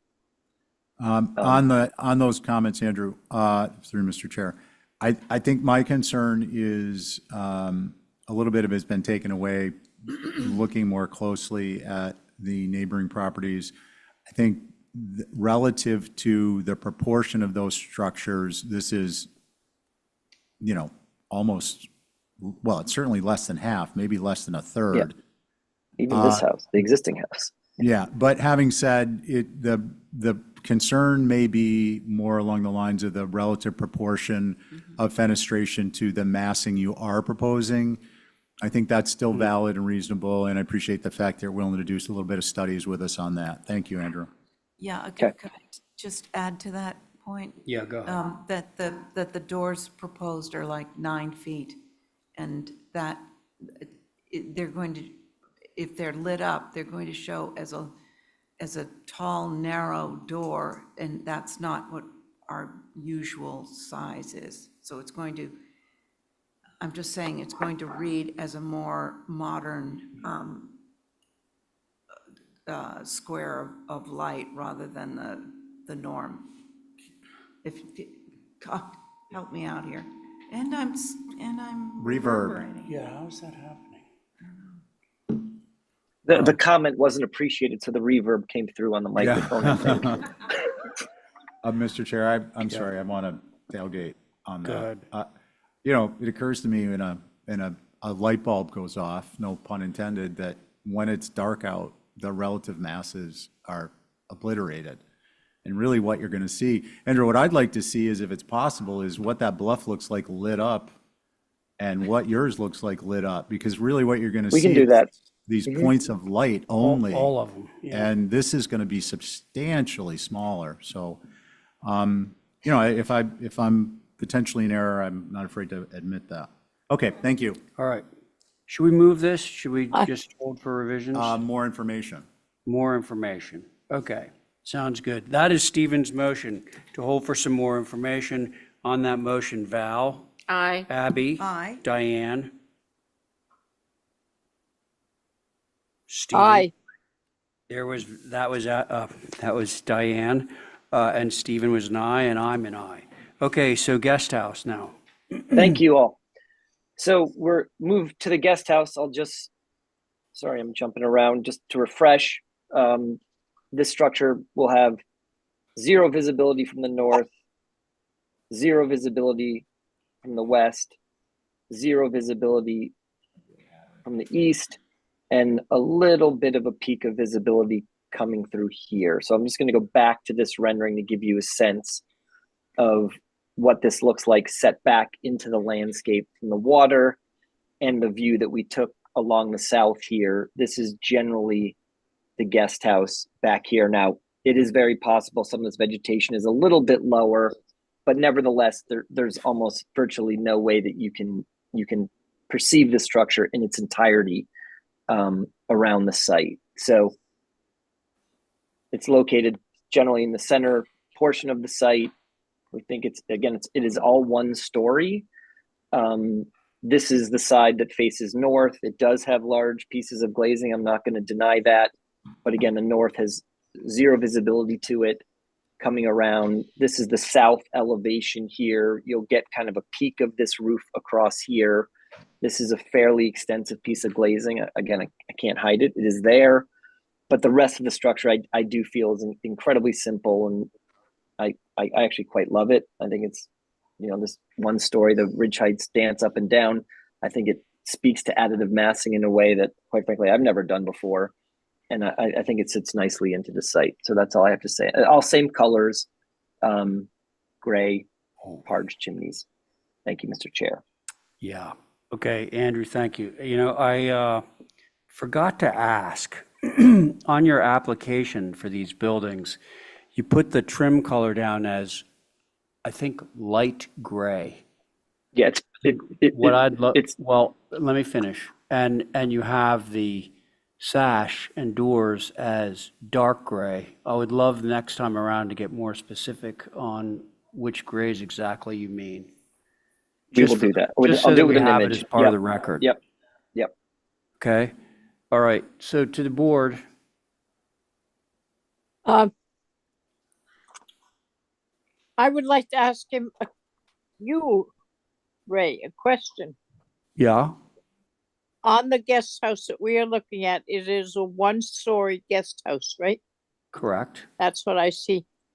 And putting a roof walk is not what we allow on a one-story building. And that's correct. We have a couple of other ones that are planned, at least I saw on our agenda with a problem. And if we do it here, it's like the solar panels and all the rest of it. If they got it, why can't I? Not that I don't love it, because I think it's very good looking. It's just that it is against our sort of thoughts to have a roof walk on a one-story house. Could I make a comment, Mr. Chair? No, not at this No, okay. time. Okay, well, you can see my comment right here. Here's my comment. That's it. Okay. Oh, all right. I thought he was going to make a gesture. Yeah. Okay. No. Diane, thank you. Was that your only comment on the guest house? I think that what else I see at the moment, at least, it fits in, it's tucked around and back. It answers many questions. It's just earlier when I saw this and right now when I saw it again, it just hit me about the dumb roof walk. Okay. Okay. Sounds fine. Other members? I'll go. Thanks. Hey, Andrew, can you Stephen. zoom out a little bit? Maybe On the rendering here, or you want? Yeah, there you go. Oh, okay. Back to the one you were on. Yep. And what slide number is this in your presentation? Do you know? These renderings are actually not in my presentation because we finished them just before the meeting last week, and I didn't. I know you guys get mad when I send addendums, and so I didn't do it for this. I'll send them though. Okay, so my comments are, I do have some concern about the roof walk. I don't know how strongly giving the net overall presentation. I mean, this is probably one of the most subdued cliff, beach cliff area, almost rural dune designs I think we've seen. And aside from some of the contemporary elements, which, aren't outlawed outside of town, with respect to the open porch and the widths and dimensions of some of the structural members, I mean, this is really a tremendously traditional design from this perspective, I think, in terms of, again, rural beach area.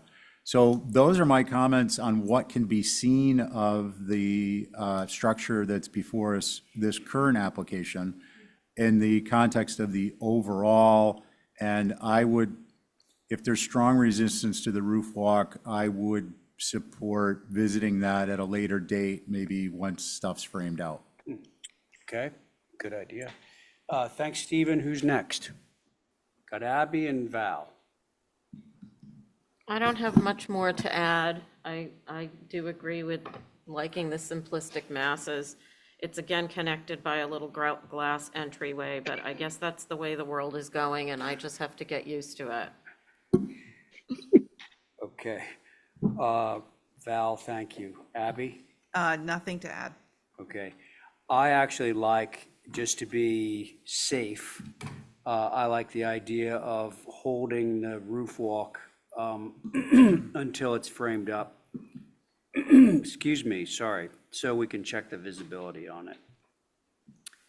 That's it. What should we do with this one, folks? Motion to approve without the roof walk at this time, motion to approve, subject to removal of the roof walk at this time. Right, so without prejudice. they Yeah, can without come back. prejudice. Okay. At this time. All right, so that is Stephen's motion. On that motion, Abby? Aye.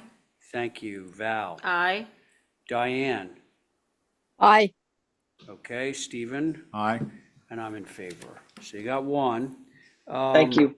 Garage, So the garage sits right here between the northern property line, the south guest house, the house, the zero chance any of this can be seen, but it's a pretty simple garage.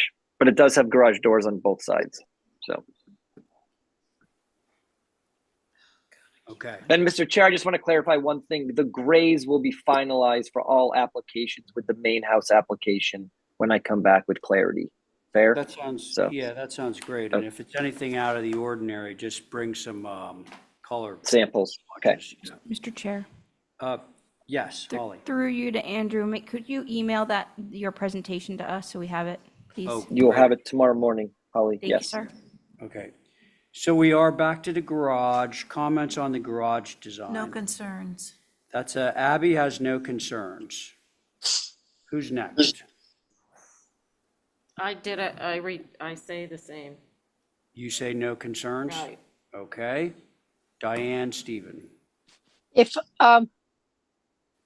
the garage opens front and back, so did the pink house on Opus Road for years and years, and it very rarely would they both open, so there shouldn't be any problem with that. I don't think. I hope not. So it's so simple and it fits in so well. Okay. That's all I got.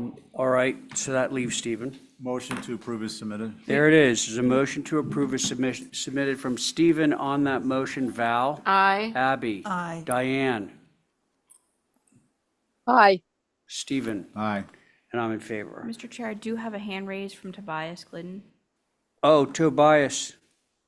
Thank you, Chairperson Ray. I just had a quick public comment in general on this project. I wanted to speak at the beginning, but is that I walk out there all the time and I'm just so thankful someone is putting in gray trim. It's so nice to see. It really tones things down. And I just wanted to say I'm really appreciative of that in this design. And I also wanted to say I think it's going to look actually better than what's there currently. And then lastly, I think it's a great location for some solar. So to encourage the architects, reach out. Tobias, you already did it down the road. We'll be in touch. Wait. Thank you for your comments. All right, no Hey, brokering Tobias. business on HTC. Tobias, tonight, to fella. the solar, would you recommend a company that Andrew might speak to about that? Anyone in particular? I'd recommend a ground array, it's very visible here, very Okay. visible. We like that. We like that a lot. Okay, so I've lost track. Okay, we already voted on the garage, right? The garage is good to go. we're at the And then shed. well, The actually, gym. we have a gym. Gym. We have a We have a gym. gym. Oh. So the gym sits in a position where, guess what I'm going to say, has no visibility. It is also a one-story structure with gray trim and does have a large glass door facing south. They're gonna have to change a T-shirt from I'm the what is it? What gray house with white trim? It'd be the gray house with gray trim. Well, it takes some convincing to convince clients to do a full one-story house. It's gray trim these days. So anyway. I bet it does. I bet Yeah. it does. Okay. Jim, comments? Anyone? Jeez, Nothing, nothing. no concern. I mean, Yeah. it's teeny tiny. I mean, I guess the only comment I would make is, one, it's wholly appropriate. Two, I know with certainty that each of the members of the commission have studied these drawings in advance, so for outward appearance, it might seem like we're just coasting through these, but between having previewed them and the job and the design having been the self-editorialization is making this so simple. When we rewrite the guidebook, Andrew, we will be tapping you. Sure, my pleasure. I think it's because the pizza's ready. Yeah, and also Oh, is there's that pizza what- here. So we wanna Is that give what we them got a- Okay, well, going? let's keep it moving. Okay, so it sounds like there's no objections to the gym. If we could have a motion on that. The Make shed- motion to approve. Oh, Okay. Jim, I'm sorry, it's the gym, right? Yes. Okay. Yes. Yeah. So the motion is on the gym, on whose motion? That was Diane's. On Diane's motion, Stephen, aye. Abby. Aye. Val. Aye. Diane. Aye. And I'm in favor. Okay, there's the gym. Now we got the shed. The shed is Where- crazy. approve. The shed is Here- crazy. Yeah. Here's where all hell breaks loose. Yeah. Motion to approve is submitted. Okay. Is he going for a gold star? There it Yeah. is. Yeah, No, I'm not. this, I could would be like to add 2 one more records. comment. Mr. Chair, if I could add one What's more that? comment. My esteemed colleague, Miss Ahern, should be following shortly, and I would just like to reiterate that all of the landscaping that exists within this zone, per all the content we've just reviewed, has zero visibility and has been approved by Concom. So I just wanted to add that. Thanks. Well, Andrew. may you not get stole to it. Mirka's fire. Yes. She's after. She'll pizza. forgive you. She's after the Okay, pizza break. so let's see, the shed. No issues? If so, I want a motion. Motion to approve. Okay, Abby's I made a motion. motion to approve. On that motion, Val, Aye. Stephen, Aye. Diane, Aye. Abby, Aye. and I'm in favor. Okay, there was the shed. Thank you all very much. I Now. appreciate it. Now. So should we, Mirka, do you mind if the kids take a break and just have pizza? Is that okay? We will probably be happier. Yeah, Yeah, and I'm not going to stick around because I'm in Stockholm and it's really late. So okay. See you later. bye, everybody. Catch the Thank eclipse. you. Bye. Where did he say he was? Sweden. You did that really well. Go to my cousin's bar. Oh, let's see. Okay, we're gonna come back at 5:55. 5 minutes to 6.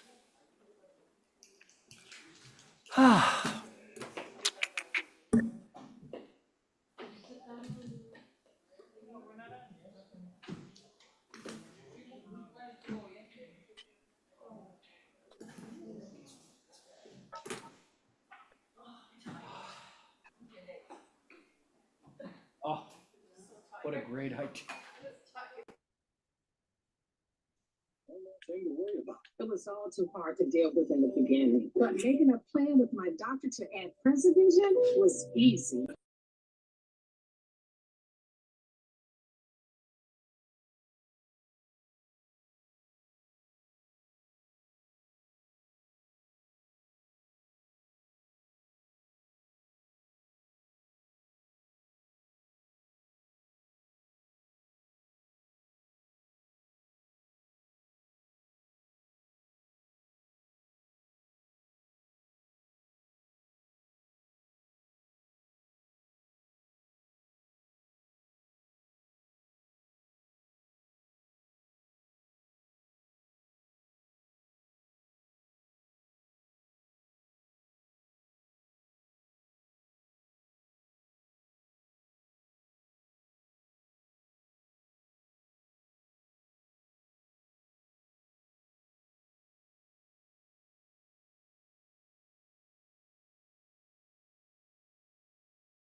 Okay, everybody, we're back. Mirka, thank you for waiting. No problem. And so we're gonna resume with the pool hardscape application. So why don't you tell us about it? So I just will reiterate what Andrew showed you, that the size of the, if we go to the site plan, we were limited what we cannot disturb. It's all hugging the wetland and can buffer, which was all approved. I kept, if we are able to move to the site plan. Thank you very much. So first of all, the pool is between the guest house and main house. And the next page kind of zoom into the more detail, easier to see. But as Andrew kind of showed us, the side of the marsh is fully vegetated. You cannot really see it, nor from the beach. The viewpoint, he had it, it's the 18 by 62 pool. It's a series of the decks and boardwalks at grade. There are a few series of retaining walls, as you can see, short one on the south side of the pool, but against none of, and they are there just because to try to keep the disturbance from the wetland to the bare minimum. There would be parched, again, I will just say again, none of this will be visible from any place. Okay. Yeah. Thank you. Questions, comments from the board?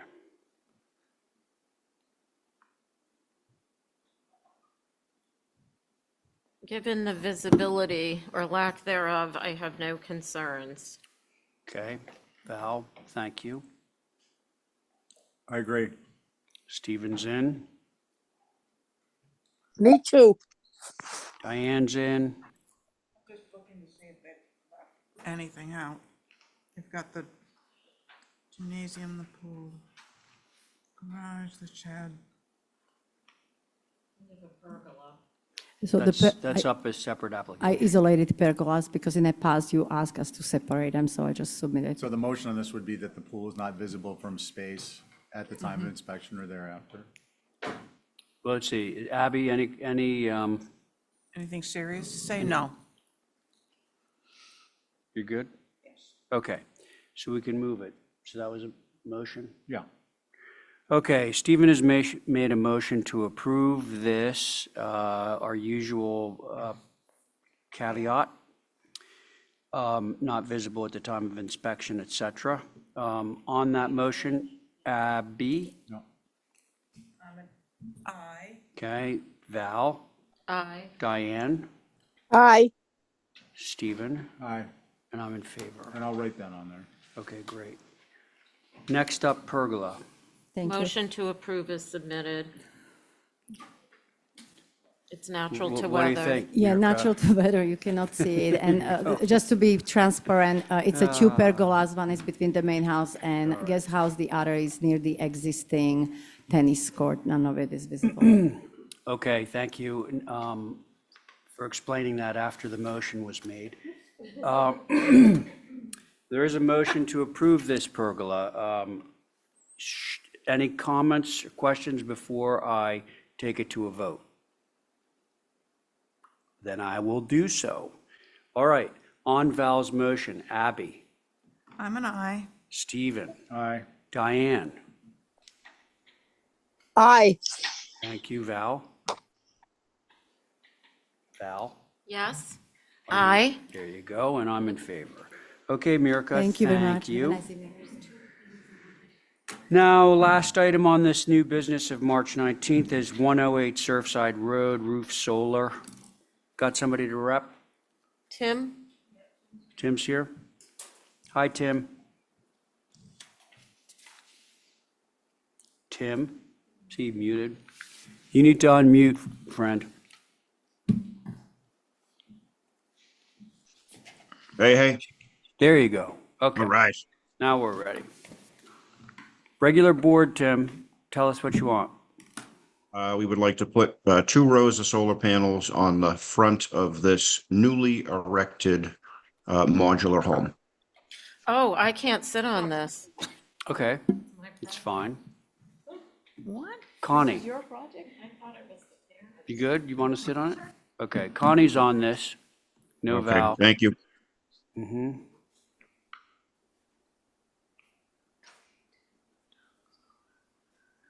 black roof, black panels.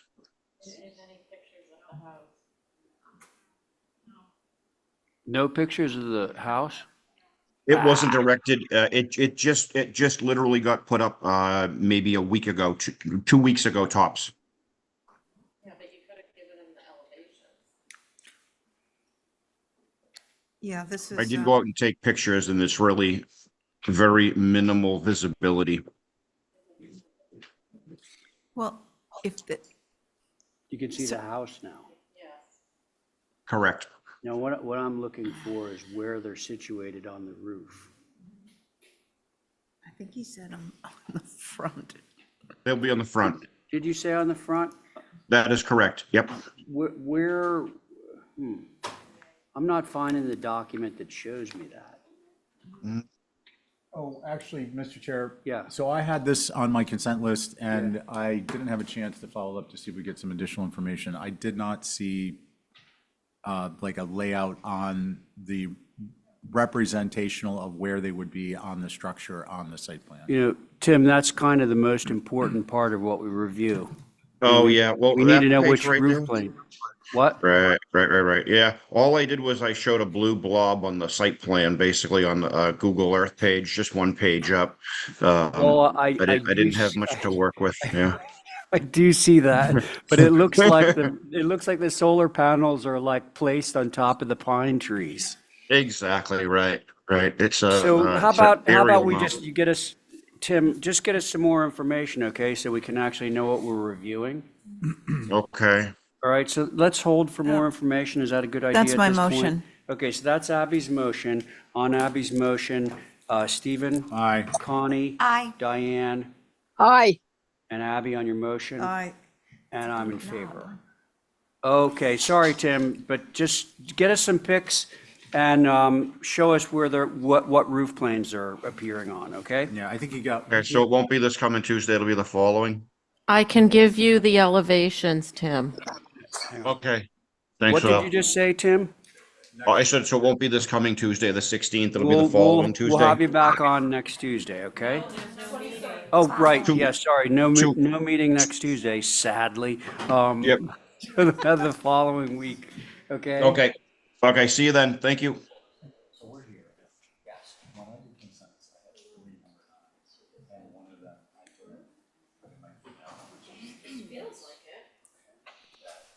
What?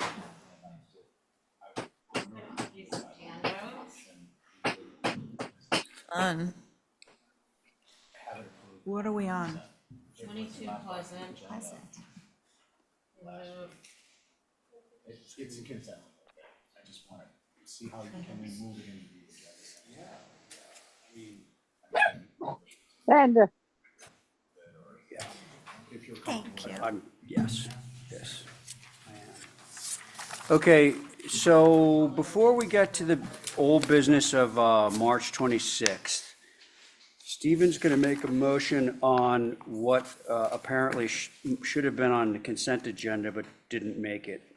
Stephen, you want to explain? Please? Yeah, so I had a few number nines and number 9, 30 acres, which is fence revisions, didn't make it to consent. That was my error. I thought I pulled them all over when I sent it to staff. So I'd like to make a motion to move 9, well, to approve 9, number 9, new business, 4/2/2024, 930 acres, fence revisions on consent. Does everybody understand the motion? Okay, if we look at our agenda, section 9, which is new business of April 2nd, the very first item on there says 930 acres LLC, fence revisions. Stephen would like to move that to a consent Consent item approval, yes. because I didn't actually transmit it earlier and we're taking next week off. Just to expedite things. And it missed last week's agenda. So it's just cleanup. It's consentable. It's All right. Yes, I looked at it. I look at everything before. Okay, so if everyone understands, Stephen is making a motion to put it on consent, which will sort of by default approve it, okay? So again, this, I believe we can use the regular board on this. So the motion- You don't have anything to do with 30 acres, right, Val? No. So you can be on this one. So the motion is to approve 930 acre fence revisions by consent. Yeah, oh, yes, Is it this it, Stephen? Yes, It's that's Yes. it. That long red line That of, is it. And there's heavy privet, and the pictures needed to be cleaned up to illustrate what it is we were looking at. Either one. Okay. We need both. Stephen has made that motion. I'm going to put it to a Oh. vote. So on the motion, Abby? I'm just gonna Oh, abstain. okay. Abby's going to abstain. Val? Aye. Okay. Diane? Aye. Very good. Stephen on your motion? Aye. And I'm in favor. Thank So you, Mr. that motion carries 4 in favor, 1 abstention. Now we're going to get back to old business of March 26th, first item of which is 22 Pleasant, which Stephen is chairing. Okay. Good evening, Miss Oliver. Hi. Would you like to explain to us what you've done? So first of all, I handed you some things and I meant to email it to Diane, but it's on the screen because I brought a little drive. Prior to looking at what I am proposing, again, I'd like you to just bear with me here. So the house at 22 Pleasant is listed as been constructed in 1927 and noted as contributing. Its unique characteristics are the Dutch lap siding and jerkin head roof style used for high wind areas. There's an extensive history done in the file by Linda Williams in 2021 when they were applying to change the siding and color scheme. In this research, Ms. Williams noted the house was contributing, but the garage was constructed after 1952 and was considered non-contributing. According to the best practices review of the National Park Service, a contributing structure is one that retains a high degree of architectural integrity and was built during a period of significance for the district.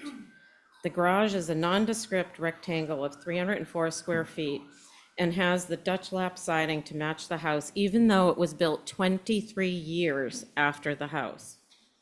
At the last meeting we appeared for was in September of 2023, and I was in to demo this garage and replace it with a guest cottage. At the time, I came in with a carriage-style building, utilizing barn doors to keep the idea of a barn garage that was later added on to and changed to a dwelling. Following this discussion, the board had put a lot of significance on this structure, that it needed to be kept or at least partially kept, and I listened to this and followed these directives.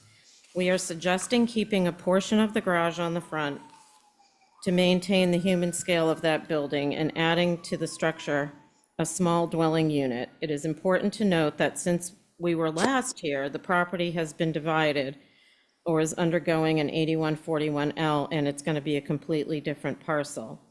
I believe as such it should be allowed to have a dwelling unit that will accommodate the space the family needs to use when they're here on island. I will talk more about my presentation of what I'm proposing then, but then I would also like to just point some things out. At the very same meeting, which is what I am handed out to you and is on the screen now, later, after our application, a garage of similar style from an earlier time frame, 1949, and our garage is 1942, on Angola Street, was allowed to be demoed without issue or concern. And I've included the photos and minutes of both of those applications for you to look through. And I'm asking, the only difference I see is that the garage that I'm talking about has the Dutch lap siding. And I took pictures of the interior because I noticed Linda had pictures of the interior. She came in for this application, and they look very similar to me. So I just wanted to point that out. So I'm asking, what is the significant distinction in these projects between the two, and why the garage at 22 is considered so much more contributing? why I read the HSAG comments and why are, you resoundingly had comments that said if you keep a part of it or move it on the site, that, you know, that would be good. They're against that and want to keep it exactly the way it is. And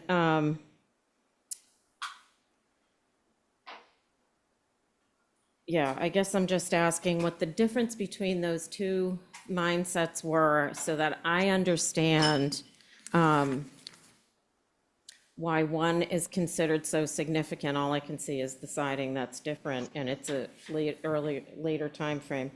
And would like you guys to sort of reconsider your position on this. It wasn't denied, it was held for revisions and for me to come back, but I also included a letter that I didn't see got circulated. I probably missed it in many emails, but there is a neighbor with a letter of support in back of this house. So I just thought that was important to also add to the mix. Thank Okay, you, Val. I missed it. Any other comments you want to make at this point? No. Okay, so I want to announce your board, which is myself, Abby, Diane, Carrie, and Joe. Alternate is Connie, should she be needed sometime in the future. Recused are Ray, and of course you're representing. Any questions from the commissioners at this point? Okay. Holly? Thank you, Mr. Chair. So, for the record, the main dwelling on the law is the circa 1923 craftsman, it's the Peddler and Henrietta Pedersen house. I think pretty cool about them is they were both born in the 1860s and 70s. So it really puts that in perspective. But their main structure was built in 1923. Point of and as- information, they were born in the 1960s and 1860s, sorry. Okay, because I was 1860s and 70s. all of a sudden feeling very ancient. No, sorry. 1860s and 1870s for a structure that was built in 23. And I believe that the reason why we have a date of between 1923 and 1926 on the main structure, the Craftsman, is the fact that Sanborn maps were working in 1923. And the HDC survey on file for the garage does indicate built after 1949. And we are working on a draft updated survey, just so you're aware, Val, for your clients, because this is in our fish lots in neighborhood that the Historical Commission's been working on with our consultant to update our historical culture resources now that we're a CLG. So the application before you, and correct me if I'm wrong, is instead of having a flat demo and build a new, we're gonna do an addition onto the existing garage. The desire to utilize the existing contributing garage is appreciative. It would be nice to utilize more than 6 feet as kind of an appendage. I think that the clipped, a Dutch hip roof is appropriate to the main house craftsman architecture. Its height, though, should be more subordinate to the main house. It looks like to be just as tall. This is a contributing structure, and maybe to mention the fact that, I think it's hard to pinpoint one or the other looking at previous applications, and I don't think it's fair necessarily for the commission themselves to do that. But looking at the fact that outbuildings are important to the character and setting of the local and national historic district, they do, one could be in more of a better condition than the other. They are, subordinate to the main house. I think at the end of the day, this structure also exhibits qualities architecturally that are in character with the main craftsman house themselves. So again, try to answer a little bit of that to you, but you are correct that these are contributing structures towards the district. So with that, those are my comments, Mr. Chair. Thank you. Okay, thanks. And Holly, can we address the concern that the applicant's agent brought up about it seems that there's an incongruent approach, and I'm not suggesting that was on your part, but just if you recall what your general comments or the thrust of your comments were on the other application, so we have some context. It may be that you had similar comments? and They're the included. Commission? Just for the folks at home. Thank you, Mr. Chair. Looking at the minutes, I don't believe my comments were 100% on here. Actually, they are on here. It's hard to read, but I did have comments, which I would say that mine are typically consistent throughout the course, based on the vintage of a structure and its association with the main structure on the lot. I can't read them verbatim, but I think it would be consistent with what I've been saying for this particular application as well. Okay, thank you, Holly. Is Mickey here? Yes. Mickey, can you, I'd like to back into this with, if your group spoke on the other application where the garage was allowed to be demoed or moved off, and if there was a difference in your positions. There was. I would Okay. like to let them.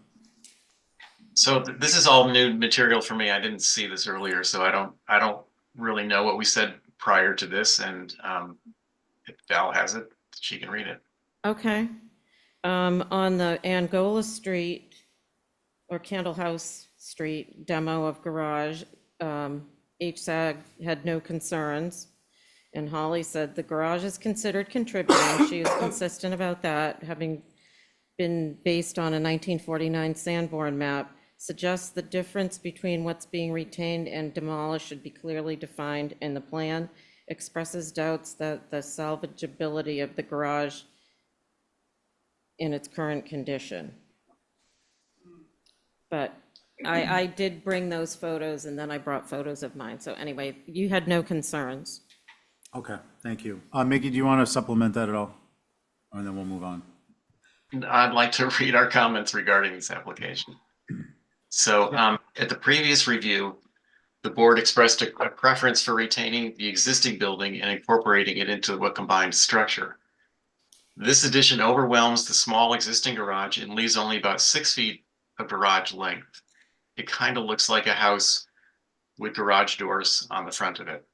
A better approach would be to move the garage to the side and leave it mostly intact and add a small cottage beside it, retaining the scale and character of the existing house. Thank you. Thank you, Mickey. Okay, so again, it's myself, Abby, Diane, Carrie, and Joe. Let's see, Joe?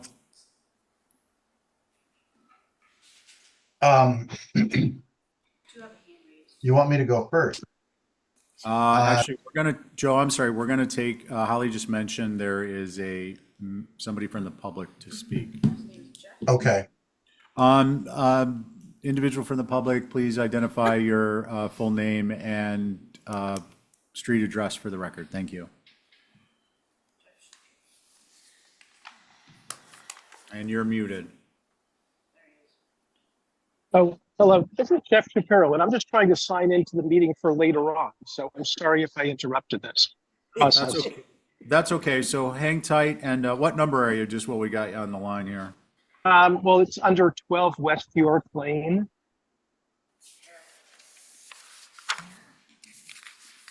And I thought I was good on Zoom calls. I guess not. Okay. Yeah, I'm not picking that one up yet. Okay, we're going to put you on hold. Back to Commissioners. Joe? Yeah, I have a question for the applicant first, Val. Yeah. Is the portion of the garage that you're saving, is that the same distance from the road that it currently is, or is it closer to the street? What's the context relative to its existing location? It's slightly forward. Okay. Well, if we're looking at the 3D models here. I mean, the main house and the guest house, and they relate to each other linguistically and scale wise. There's a hierarchy there. So setting aside, Can you guys show the site plan? Sorry. Right there. yeah.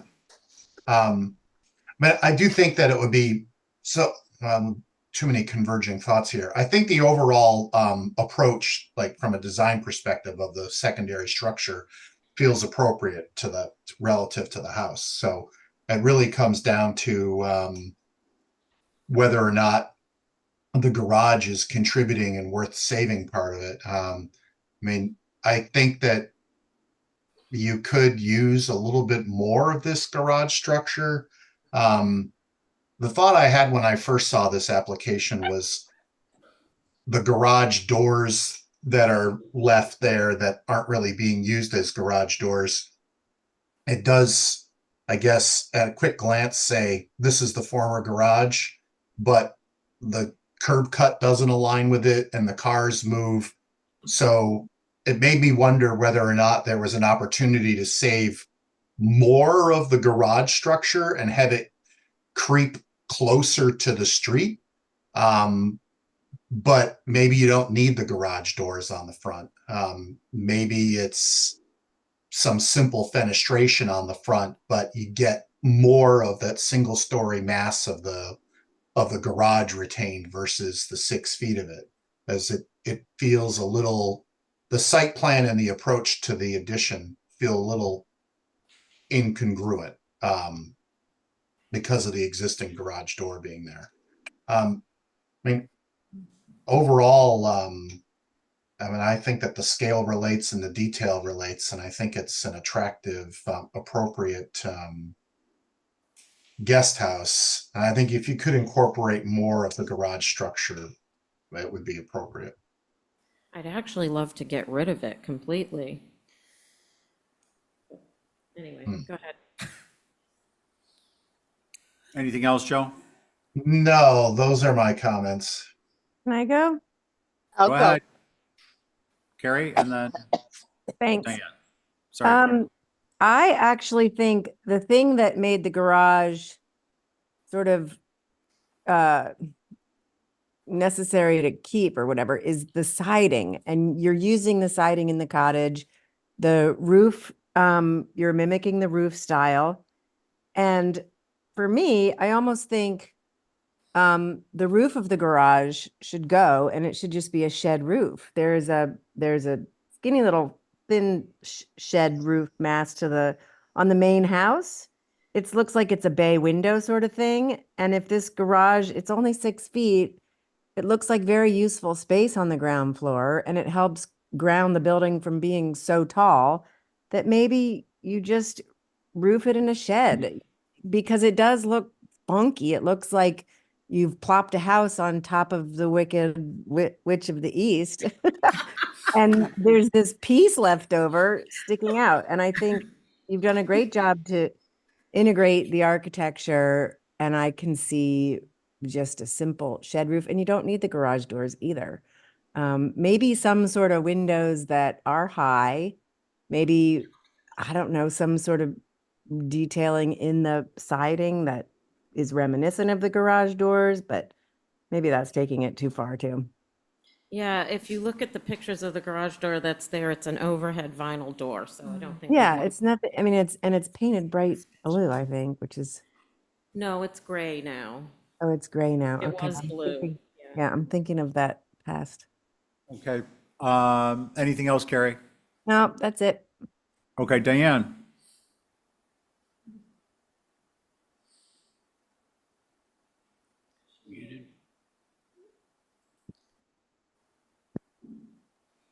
Wait a minute, I'm sorry, I had it unmuted. There it is. I think the garage roof and doors are not needed there. I think it looks weird. How tall is that whole building? The garage and what's beyond? It looks as if it was the same height as the house. Is that right? 23.9. It's 23.9. Okay. Well, I would do away with it. I don't think it adds anything. The doors, you can keep the little roof thing, which breaks it up. But unless it was wide, long enough to take a car, I think it's not anything you have to keep. That's what I think. Okay. All right, thanks. Let's see, Abby? Yeah, I'm got a couple of ideas here, but I did like Carrie's where, on the far left side of the main house, you have a little sort of pop out I think that would be sort of more, well, I agree that this garage looks very strange poking out of this perfectly. I like the way you've incorporated the cut-off Dutch roof, whatever. And the siding, I think it looks, the guest house looks really good. But the garage, you know, trying to use the garage, I think it's hurting you, and especially the fact that it's like a gable, sort of under a gable, it's making it extra awkward. And I think if you were to have, like, if you wanted to add something there on the street, it should be like a shed roof going over 2 windows or something else to identify with the main house again. As for the other thought I had was to take the garage and put it in the middle of the site and then put your guest cottage more generously positioned on the site. So those were my thoughts. Thanks, Abby. Let's see, I think that leaves me.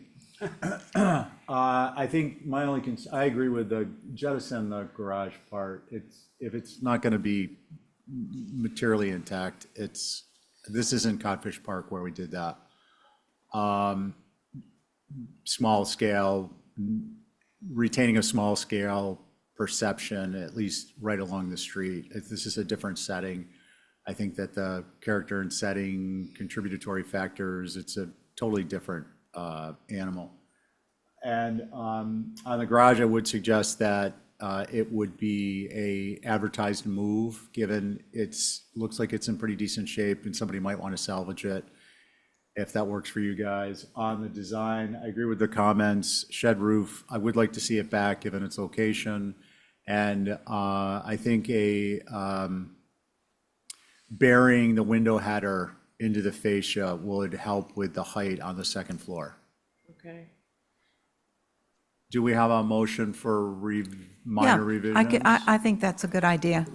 I'll make a motion to hold for revisions. Okay, thank you. Abby, on your motion? I'm an aye. Diane?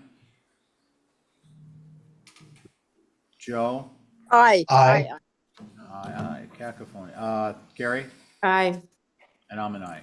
All right, thanks, everyone. Thank you. Next up is 40 Easton Hardscape, and Abby is chairing. Yeah, I need to step away. And Mr. Chair, I just want to mention to Val that she needs a hardscaping plan for the proposed brick and all that. Oh, yeah. Thank you. Wait till I get a structure approved. I got you. He wants to redo the sidewalk. Yes, which goes through us. Yep, yeah, outside.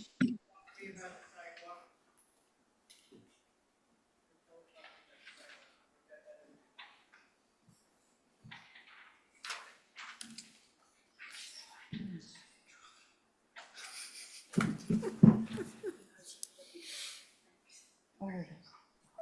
Hardscape? Hi, Hi, how are you? I'm good. You guys ready? Mine is just loading, Okay. but, oh yeah, I think we know this project. And my board, let's see, we've got Diane, Val, you're on this. Yep. And Connie and Paul. Is everybody ready? Go. Okay. Hi, everyone. Ben Shampoo for Grant and Peggy Cambridge at 40 Easton Street. So I'm back before you guys today. No real revisions to the plan that are, I don't know, substantial, I guess, but some small changes that were asked for. There was some questions, and there was the minutes on this meeting weren't taken for whatever reason. I think there was somebody that was maybe not taking the minutes that night. So I wrote in the packet what I had remembered as discussed. And those things were the visibility of the AC units on the front of or on the gable end of the garage.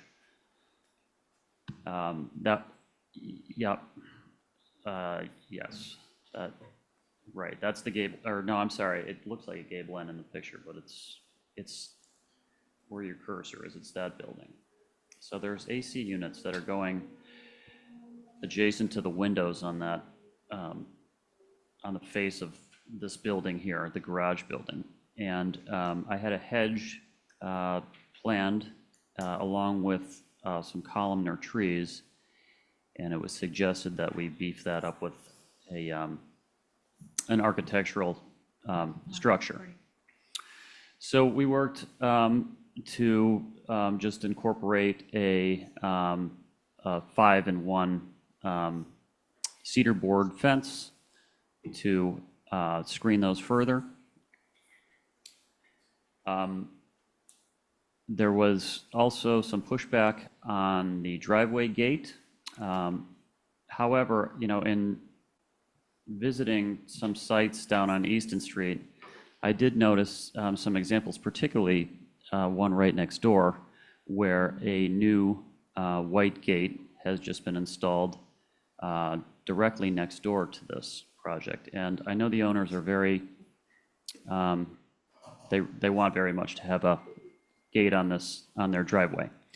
So I would like to ask, you know, that we can do that. If you go up to the plan, it's probably better. Yeah.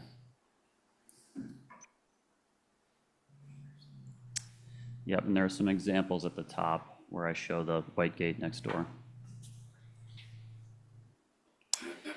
Let's see, some of the other things, I think that the Pennsylvania fieldstone wall that I have in the driveway, there didn't seem to be much problem with that. It's a very low wall. It's about 14 inches average. It maybe gets to 16 inches in one part, but it's really just more of a detail than anything. And it serves to retain some grades that are important and that we want to keep, that are historic and pre-existing. And any elevation down in this part of the Holbert Ave is advantageous to an owner for sure, so we don't want to cut into that. But I do want to be able to get to the driveway or get to the garage doors and then be able to turn around and get out of there. So the wall serves some aesthetic function and also some practical function to retain the grades. But it's going to be subtle. And there's a lot of Pennsylvania fieldstone in and around the neighborhoods of Holbert Ave and what's that, William Street and a lot of the side streets down there. So there's precedent. Curbing. Holly had some question. I wanted to use an antique curbing on the outside of the hedge on the sort of sidewalk edge. If you look at a lot of the properties down here, you know, people have used sort of, I don't know, whatever's available. There's landscape timbers, there's 2x12s on edge. It's ugly. So I just wanted to do something permanent and nice. And but Holly had a question as to whether or not that granite would be on the this property and not on town property, and it is in fact inside the property line. Let's see what else. That's pretty extensive. Yeah. I think we're getting the hang of it. Okay. Thank you. Yeah. Holly? Thank you, Madam Chair. So for the record, the dwelling on this lot is a 1893 eclectic style structure that you all have approved an addition of a garage on in the last couple of years.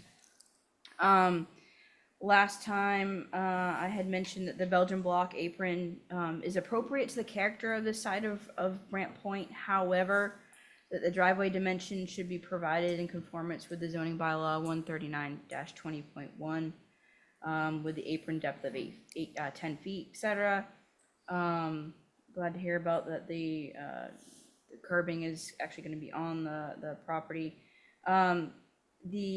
There was a discussion at the last meeting, and it's just because our minutes taker for the town is a little behind. She's got a lot of different things working on. Sure. So I appreciate your patience on that. But I do have notes on here that there was concern overall about the proposed gate. understanding that there's a gate at the neighbor. I believe that's because it's the breakers. The breakers has historically, I believe, have had a gate. But that would be one of the things. It really does kind of segregate locations, and I know that that's been of concern, not wanting to have that in the Brant Point area. But the proposed options that were provided in the plan, I do think that the curved one is not appropriate. They should be straight and typical within our design guidelines.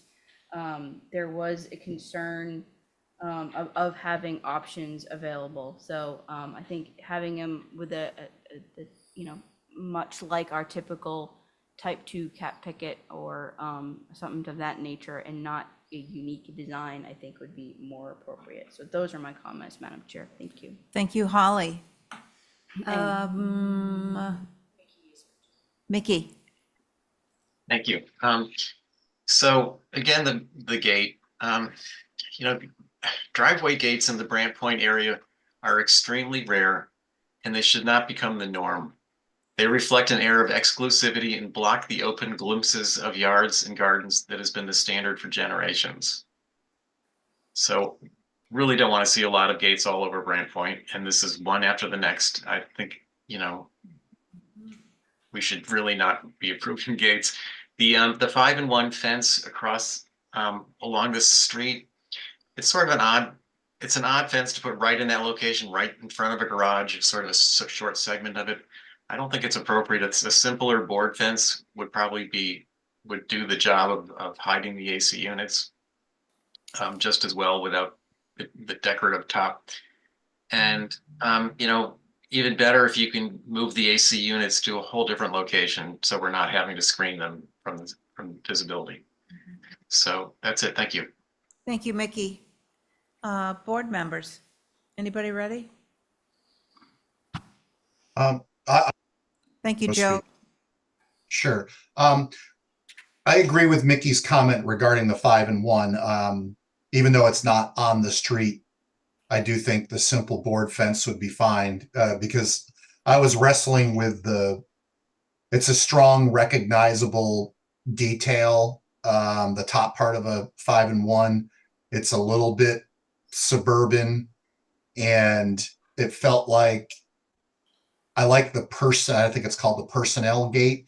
I do think that that's appropriate with the solid boards below and then the open top of it. But having those things be matching one another seems like it would be a little bit too much. So I support the personnel gate, and I think a board fence to hide the condensers with all that landscape buffer is fine.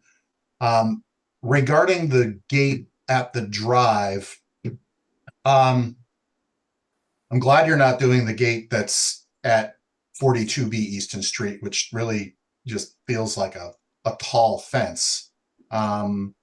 The options, I appreciate the options. I actually do like the curve, and the thing that jumped out to me was option number 2. I still think we should explore another option, but option number 2 to me is appealing because the lowest point of it is only 42 inches off the ground. Option 1 is it's 54 inches, which I think feels tall. I think if we're going to have gates sporadically popping up in the Brant Point area, to be able to walk down the sidewalk and still see into the property and look at the landscape and make eye contact, I think is important. So I think the scale of gate number 2 is the way I would go in terms of overall height. Those are my comments. Thank you, Joe. Connie, are you ready? Sure, I'll go. Great. So I agree with what Mickey was saying about screening the air conditioner, the units. And I personally, I'm opposed to the gate. I just don't like, I guess, exclusivity of it. I would not be in favor of a gate, curved or straight. Thank you. Great, thank you, Connie. Val? I agree with what's been said. this is a question for Ben, probably. Do you need if the board and lattice fence changes to just board, That's does it fine. need to be as high? Because they're raised up, right, the condensers? Yeah, 'Cause I of mean, the the flood? condensers, it's to get them out of the flood zone. Right. So, the fence is, needs to be, and, if you would, I just don't want to speak out of turn. I think if we zoom in on that detail, I could be wrong on the 5 and 1. It could be it was side, from Botticelli and Pole.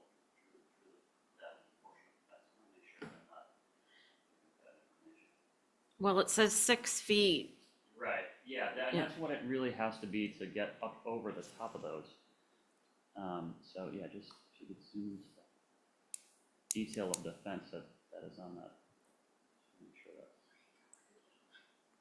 Anyway, regardless, Anyway, yeah, even if it, happy to have whatever you guys want there. I mean, it's really a function of trying to screen out these AC units, and to Mickey's, to answer Mickey's question about can the AC units go somewhere else? There's just nowhere else to put them. We're at there is a wetland buffer issue. There's a 50-foot kind of runs right through the middle of this house, so we can't put them anywhere on the other side. There's no room on, there's just no room for them anywhere else.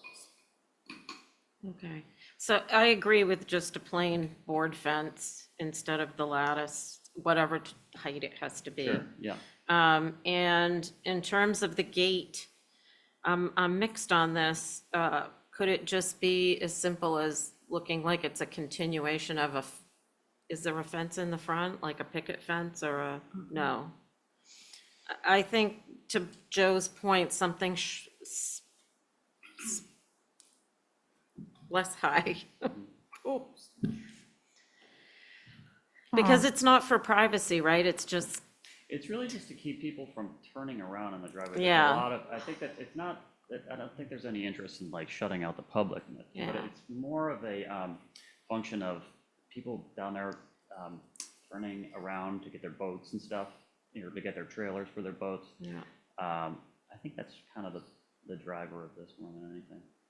And most likely it's going to be open most of the time. So I think it's an architectural detail that they also like. So, exclusivity, I get it, but isn't Easton Street pretty exclusive? Wow. Are you finished, Val? Yeah, Okay. it was, those. Okay, Diane? I have thought about the driveway and the fencing going into the driveway. We just spent some time talking with the sign committee at the beginning of the whole meeting, that they are the people who recommend to us what to do. Mickey Shab group, whatever they want to go by right now, does not recommend a gate. I think we should listen to them.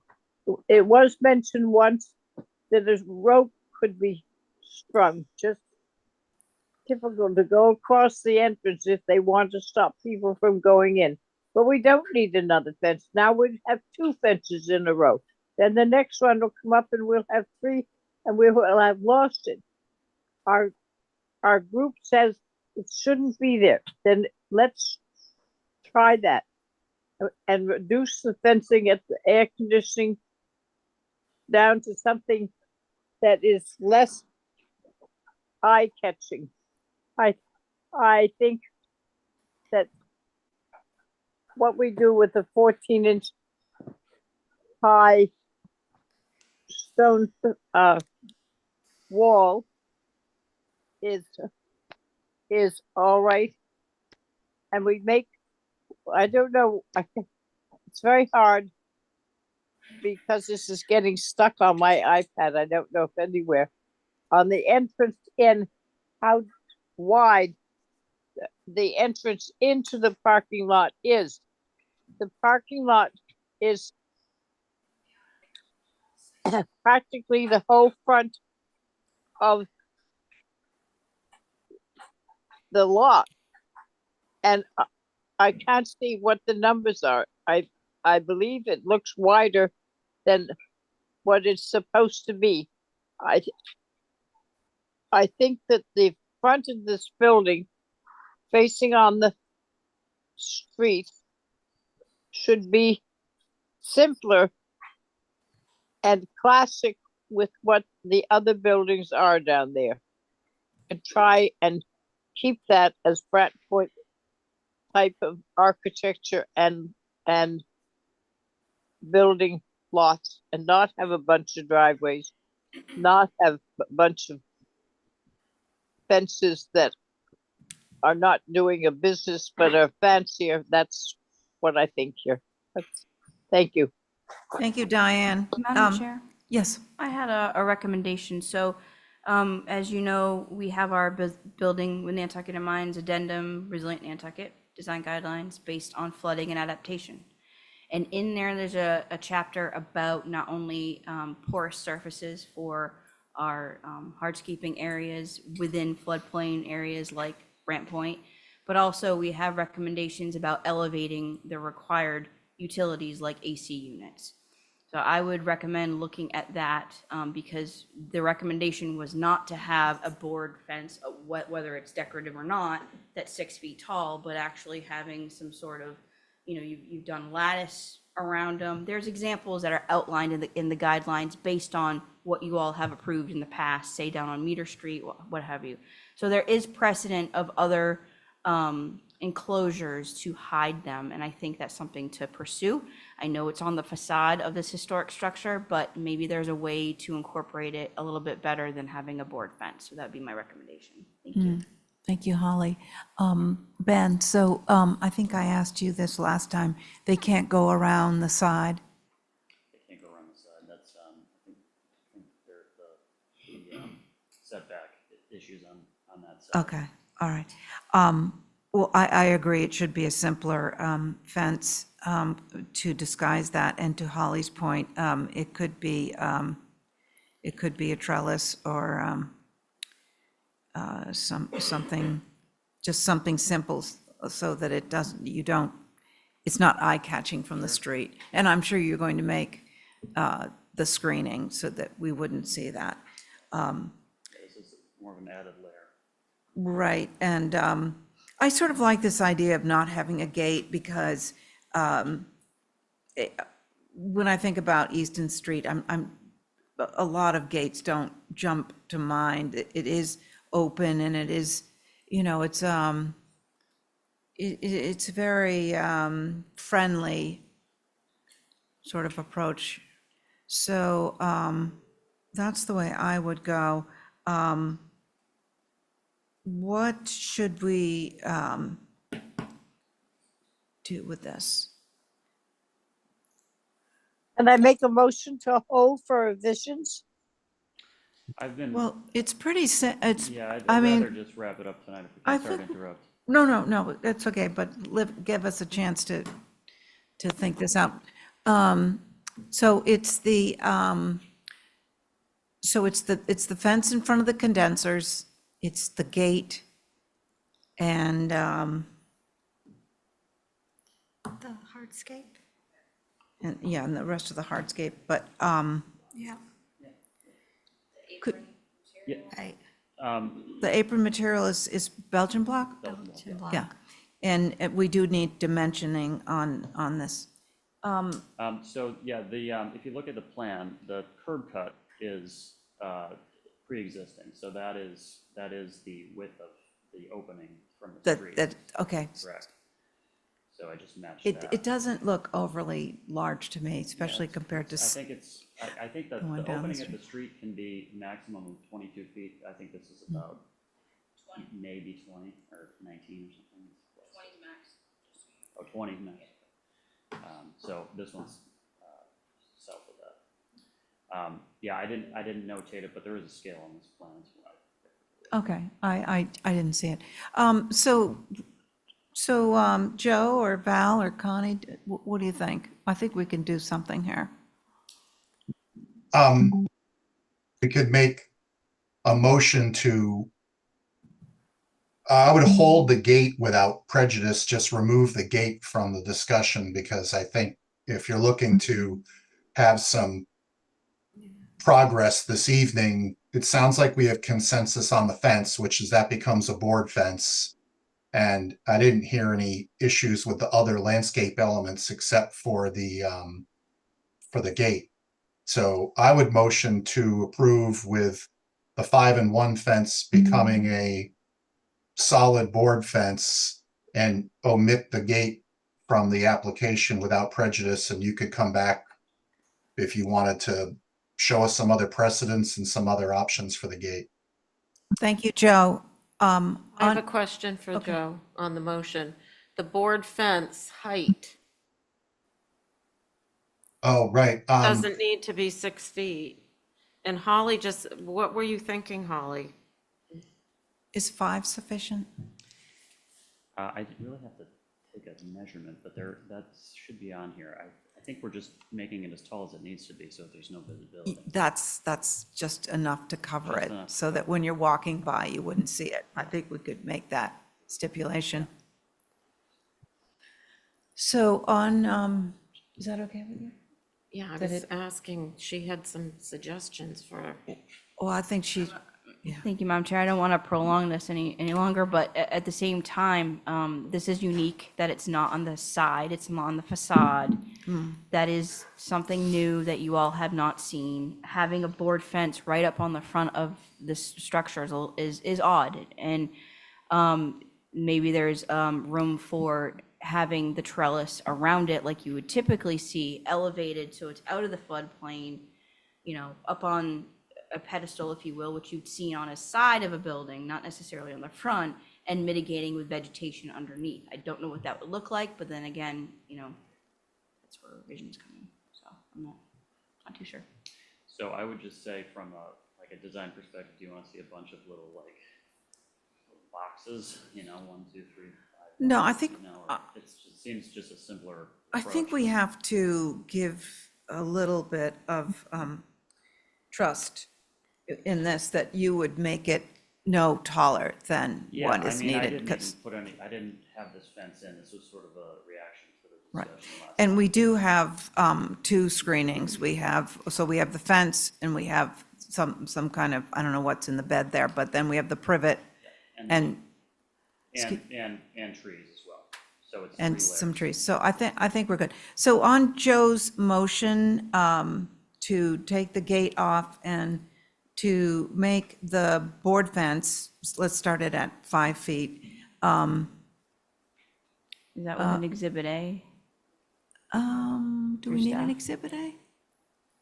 we can, take the lattice off Take and the just make gate off. the board just as high as it Oh. needs to be, not. Yeah, just a simple board fence. So on Joe's motion, Val, Aye. Connie, Aye. Diane?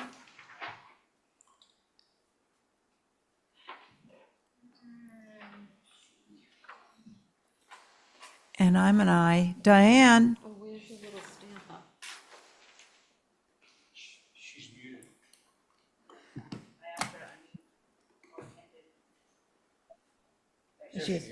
Did you get me? No, did you say yes?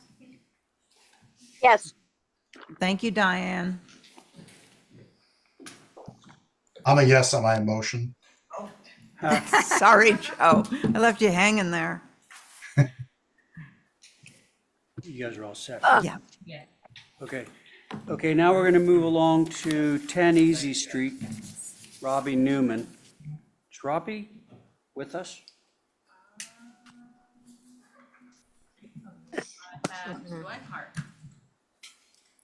Chuck, you going to do this one? Yes, I am. Okay. Yeah, Okay, that's Robert, Chuck Lenhart for the record there.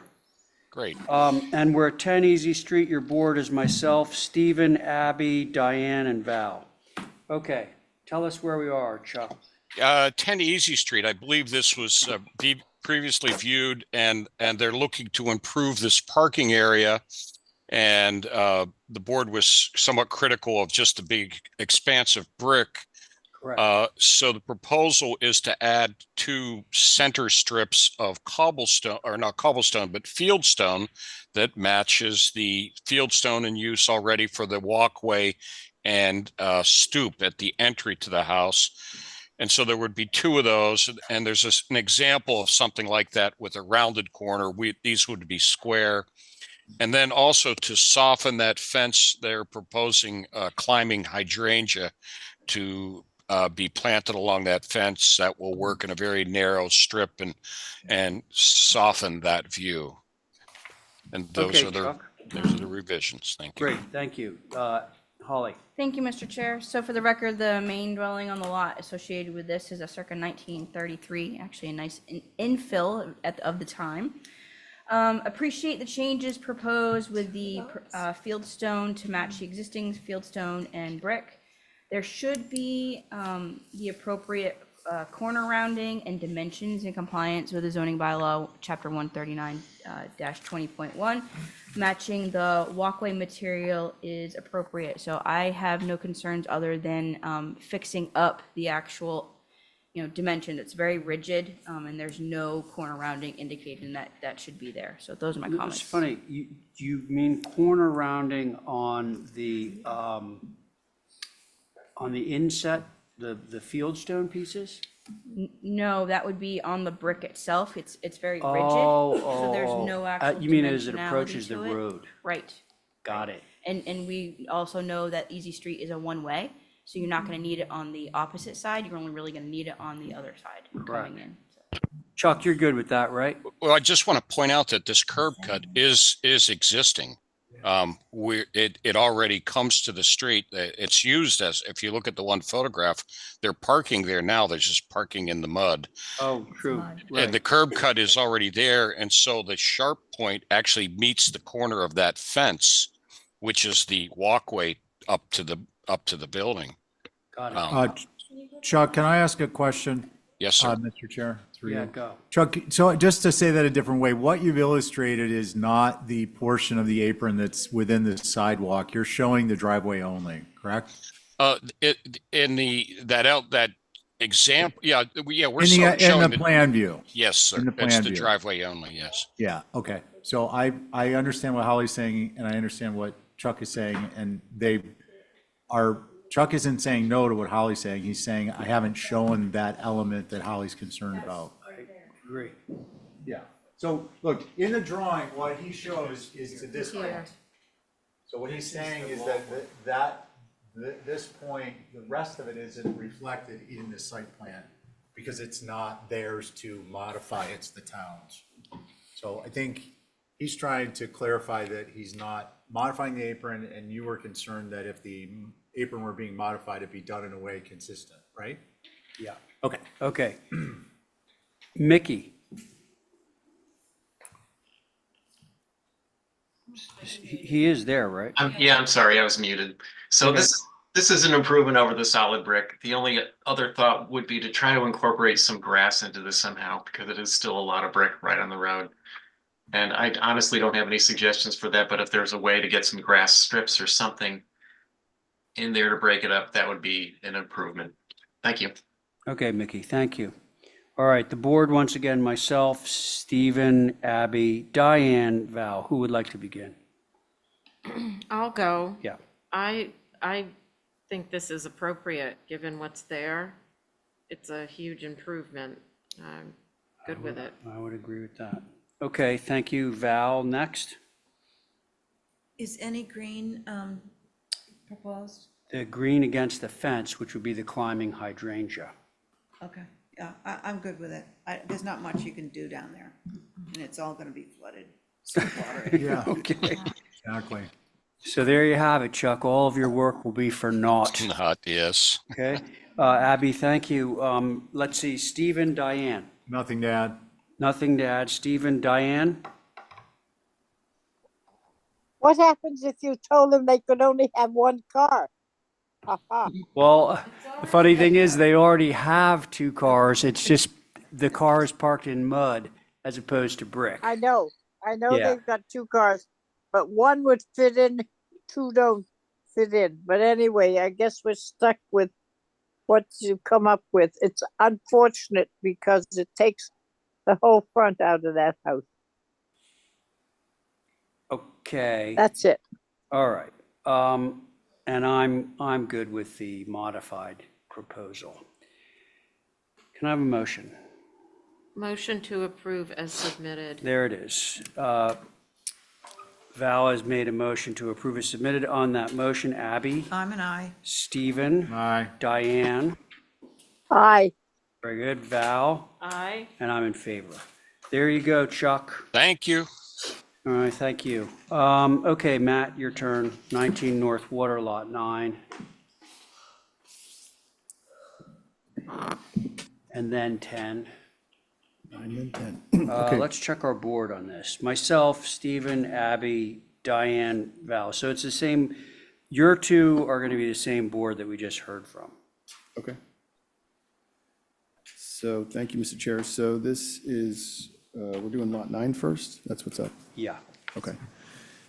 So based on the board's comments at the last meeting, we've made some revisions. I think if we go to sheet A 2.1, specifically the north elevation, which is the most predominant elevation, what we've done is the board had suggested that the width of the original eave portion of the structure was too narrow, and the secondary additive mass basically as a schematic totally wasn't completely working.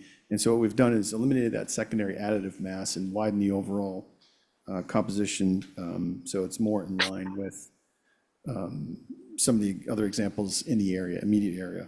We've also included some photographs of antecedents, if you will, of 2 Harbor Viewway and 8 Harbor Viewway, just by way of referencing those.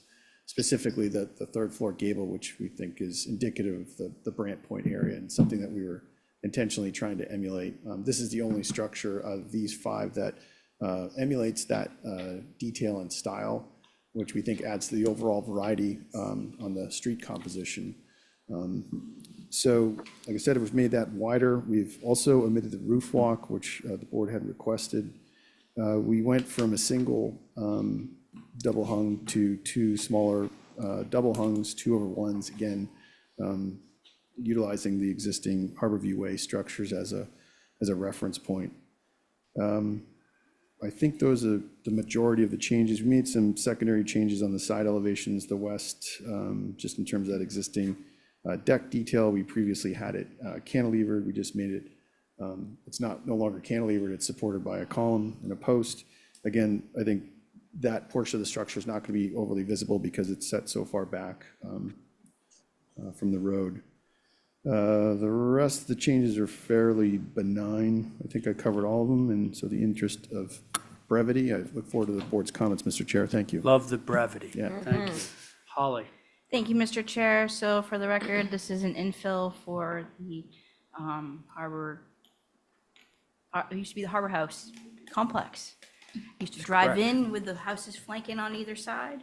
I know somebody who built those. Appreciate removing the roof walk, especially without a chimney, and also appreciate the inspirations of 2 Harbor View Way with the dormer design. I think that's very helpful, and that's kind of what I think about when I see this structure in general, so that's great.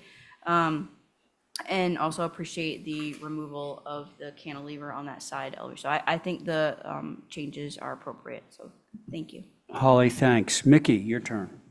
Okay, so this certainly works better, but it still has that unusual sort of asymmetrical roof line facing the east and the west. And honestly, it would be a really simple solution to just extend those roof lines down. On the back, it would incorporate the porch into the roof line. On the west side and on the east, it could be sort of a faux thickness wall, but it would still bring the roof line down symmetrically. So architecturally, it works. And it's a pretty simple change. The front balcony is a little wider than it needs to be. Also looking at the examples provided, if you bring in the width of the balcony just tight to the windows, that would make it a little bit better, I guess. The front door is still sort of not terribly interesting. That could use some improvement in detail. And then I'm just noticing the double windows up in the sort of that 3rd floor dormer on the front. That seems like over fenestrated there. That could switch to one window. That would help. That's it. Thank you. Vicky, thank you. All right, board members. Same board. I'll go. Thanks. Matt, it looks so different to me and so much more appropriate or pleasing without the roof walk, without it being the narrow little piece that it was before. It really, I think, just all came together with those moves. Thank you. And I like Mickey's idea of bringing the side rafter, down to make them look even, and yeah, I think it's good. Thank you, Val. I can go, I can be Okay. really short. Yep. I agree about the second floor deck. I think that should be pulled in, because I thought the spindles were overwhelming the shingle, like, bring those in a little bit, but maybe if you bring the whole thing in, that will figure that out. I don't mind the two windows, and I noticed that in the pictures you showed, those have two windows. One of these, how they have those diamond windows on the uppers. I wonder if they couldn't be sort of incorporated into this particular design. In the gable or? What? In the gable? In the windows, you have the 2/2s, like if the uppers were, if they were 1/1s, you could do a diamond. Some of the Easton Street houses have diamonds or sort of Yeah, decorative I know what windows. you're saying now. But anyway, I like, without the roof walk, it's like just sits nicely, so I appreciate that. That's it. Okay, Abby, thank you. Did you say you'll go? Sure. Stephen's going to go, and then to Diane. I agree with Val's comments. I think the change on the north elevation, the change in the north, represented and perceived from the north elevation are very appropriate. If that, as I take it, the west elevation, that second floor deck, we're talking about maybe bringing the left side, making that a shingle wall, that one section, there's 3 sections. Otherwise, I'm not quite sure how that would work on the second floor. Right. To abbreviate that length of baluster. Yeah. If the roof modification that's been suggested on the west elevation is to extend the rightmost second, 1 3/4 story eave on the main mast down, I think that would be wholly inappropriate. I definitely would not support that. One, it's not a minor modification, and 2, it changes the nature of that mass, I think, pretty tremendously. Other than that, I think we're good. And I appreciate you working with us, Matt. This is, as we've said in the past, new history being made. So, thank you. Thank you. Stephen, thank you. Diane, it's to you. Okay, on the front door, I think it needs more glitz around it. Maybe not 3 windows and whatever, but something more than how simple it is. The deck above it should be brought in. Excuse me. The other things that Vicky mentioned, I agree with, and I think it will fit into that position fine. I just would like to see those small additions to it. Thank you. Okay, Diane, thanks. So I appreciate the changes, and boy, changing it from just changing the ridge line to a single ridge has really just, it's made it look much more like your example house, which is on, what, Harbor View? Yes. And I do, to that, I understand why you went to the 2 windows, because it's kind of exactly the same arrangement they have there, which I think is good. agree with Steve, and I think this asymmetry, quote unquote, of the gable on either side is not really going to be hugely apparent because these buildings are all quite close together, as we know. So you're going to be concentrating more on what's facing the road than looking down the side alley between. So I'm okay with that. Boy, that's it. That's it. Oh, the one thing that I think I would agree to that could be changed is making the second floor deck narrower, bringing it in a little and having the roof sort of embrace the dormer that's facing the road. That's it.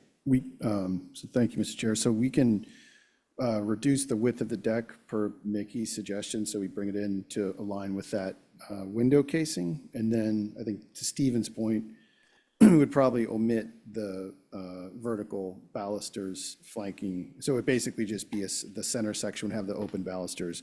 And because it's a reduced overall width, it would just be shingled, open baluster, then shingled, as opposed to three sections of open baluster, right? All right. That's what we're suggesting. Well, let's see how it goes. So I'd make a motion, Exhibit A, reflecting the modification of the second floor deck as we just discussed. Deck and deck railing.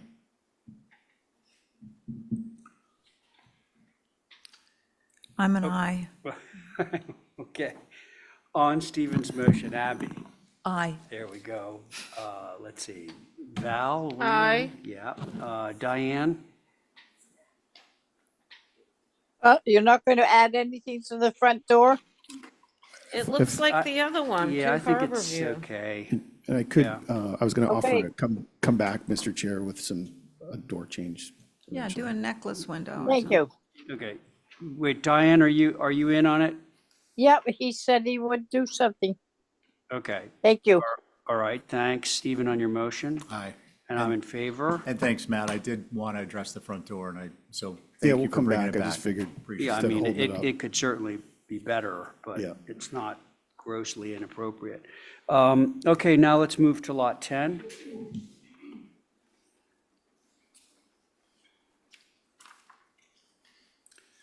Okay, I was going to see if we could maybe start on sheet A 2.1. So, first of all, thank you. We've made the revisions that the board had suggested. Number one, so we previously had the roof walk on the adjacent lot, and the suggestion was to move the roof walk to this structure. That's what we've done. We've also changed the roof pitch to a 12 pitch. It was previously a 14. And so the front gable and the secondary gable dormer are both now 12.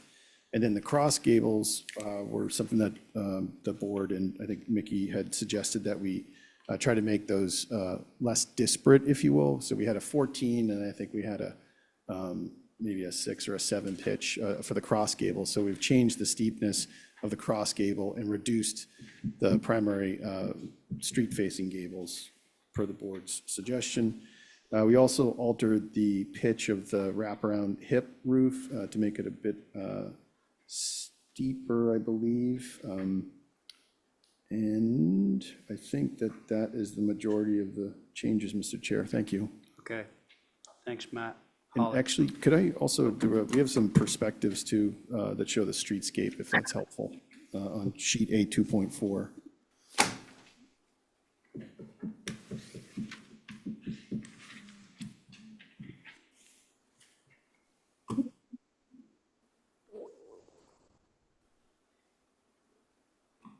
Okay. Oh, I'm looking at it on my screen. Yeah. Were you going to say something about them, Matt? No, just for reference purposes, because I think obviously in the perspectives, they help give a better sense of Okay. how these, All right. particularly the cross gables, express themselves. Okay, thank you. Holly? Thank you, Mr. Chair. Appreciate, excuse me, the changes in the pitches, the reduction in height, and the new roof walk on this structure versus the last, much better. And appreciate specifically the changes, excuse me, to the pitches on the rear. I think that is successful, so no concerns on the revisions. Thank you. Okay, Mickey? So, this is still proposing a steeply pitched front gable marrying into a shallow 8 pitch on the both east and west sides. It's a really unconventional approach. You really don't find that almost anywhere in town on an old traditional building. So I strongly suggest that those pitches be as close to similar in pitch as possible. The roof walk, it's really not appropriate on this style building, and it's also much too big. It's got the 2 panels wide on one side, and maybe what does it have on the front? It's just too wide and bulky. That should be, if you're going to keep it, scale it down. The front door again is kind of a little simple. A chimney would look much better than the roof walk instead of the roof walk on the front. And I guess that's it. Thank you. Okay, Mickey, thanks. Board members. Hello? Yes. We're thinking. Oh, I know the trim is blue. So the gray throws me off, but it's just shingle, right? Yeah, Just- through you, Mr. Chair, the trim is gray and the sash is blue. Oh, yeah, I never liked that. Just trying to create some variety. Yeah. Yeah, gosh. Thought we love gray trim. Yes. Can we continue? Want me to come back to you? Sure. All right. Anybody else ready? I'll go. Stephen? Matt, I appreciate on the north elevation the changes, and I agree. I think the roof walk is inappropriate on this particular structure, and more so because on the, the east elevation, I think it actually somehow accentuates, due to the nature of the relationship, the axial and stacked relationship of the roof walk to that shallow gable. It accentuates that there's a little bit of an incongruency in the roof pitches visually, whereas if you look at the next elevation, the previously submitted, it's a shallow roof pitch, but I just don't think it's accentuated as much. I know too, obviously, this will be viewed at an oblique angle. So the roof walk, I think, needs to take a height. Nod to John McLaughlin there. I was just gonna say that. And Okay, John. otherwise, I think a chimney would be nice. I agree with that. It definitely is more typical if you look at the north elevation, that even though it has the slightly taller, steeper pitch roofs that previously submitted, that is just begging for a chimney on the right-hand side, and it would be so appropriate. Those are my comments. Thanks, Mr. Chair. Okay, Stephen, thanks. Let's see, Diane and Val.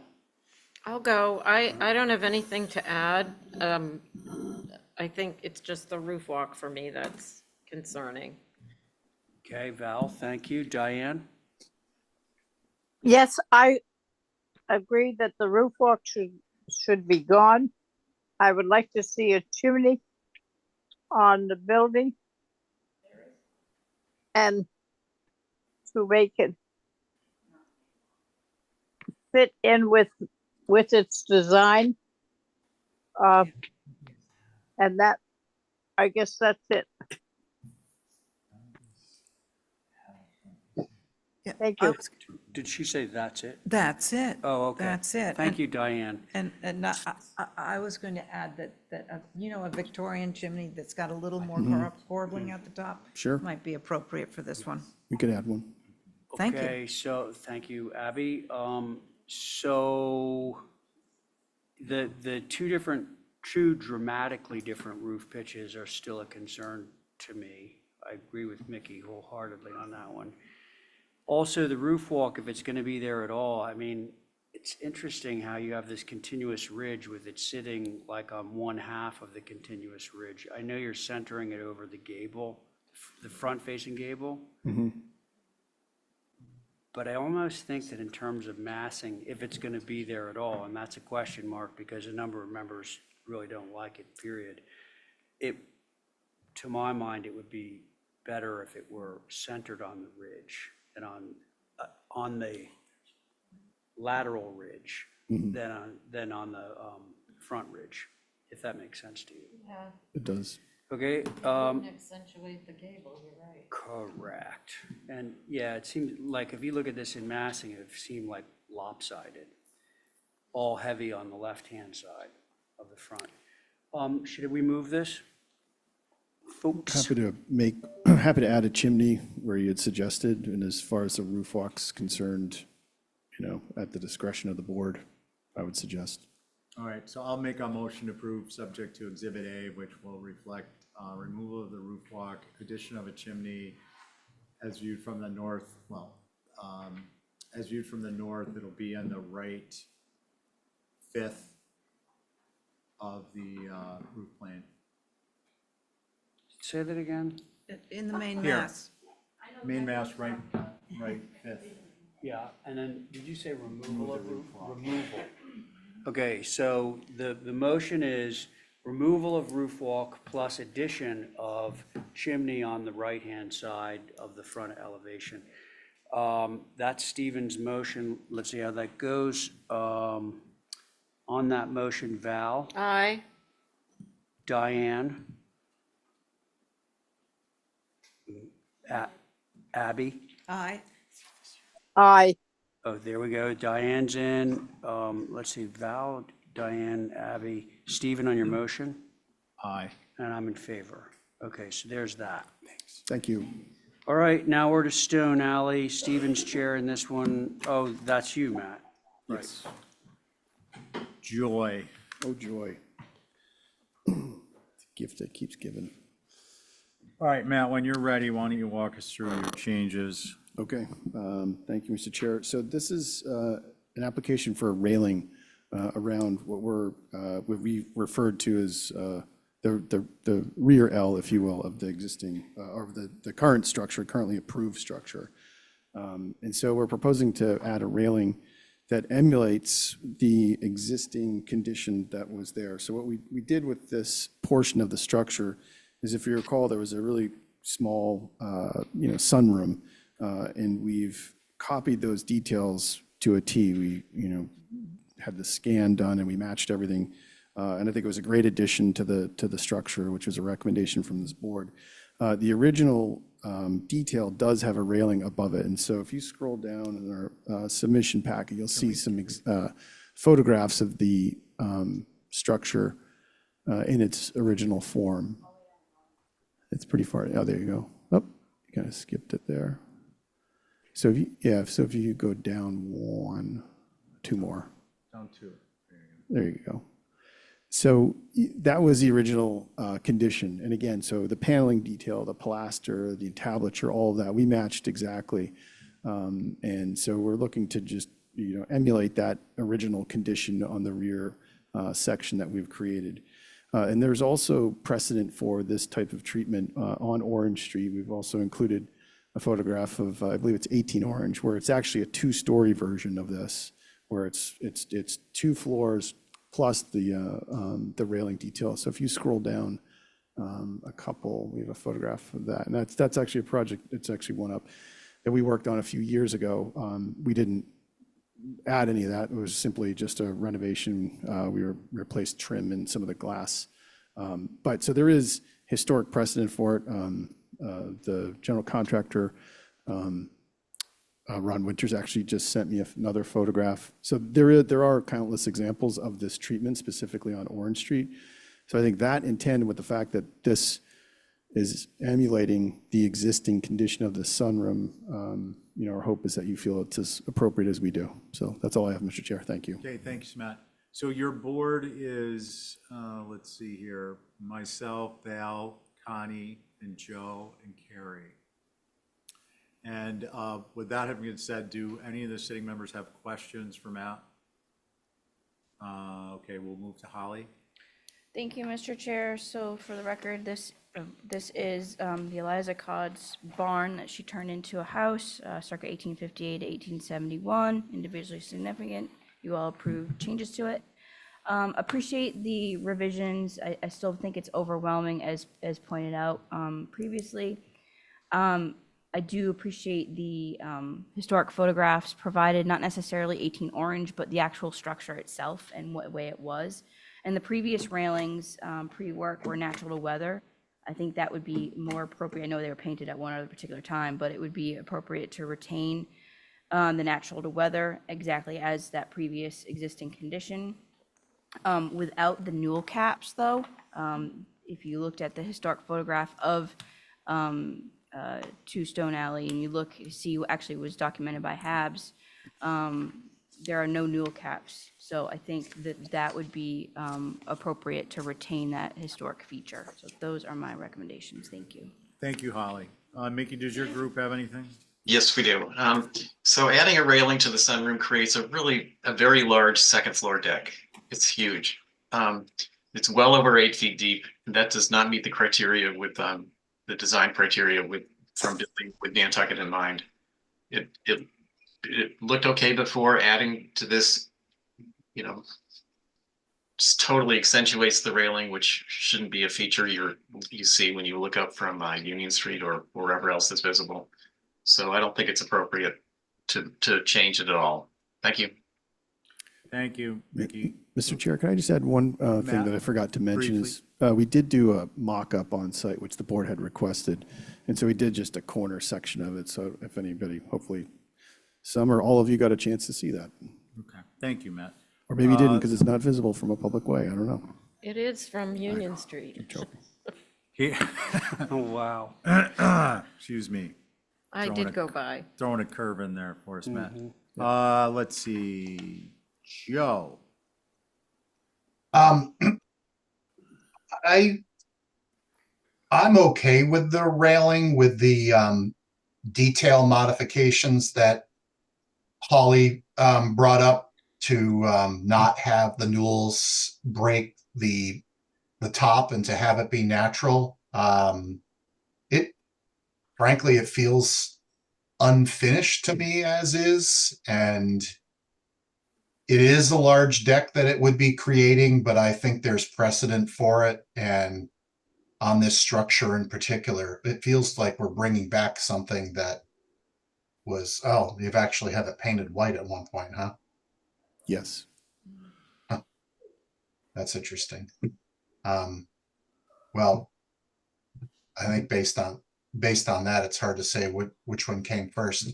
I'm fine with it, with the detail to match these historic photos. Okay, thank you, Joe. Let's see. I'm sorry, guys. I'm doing Exhibit A while I'm here. Val.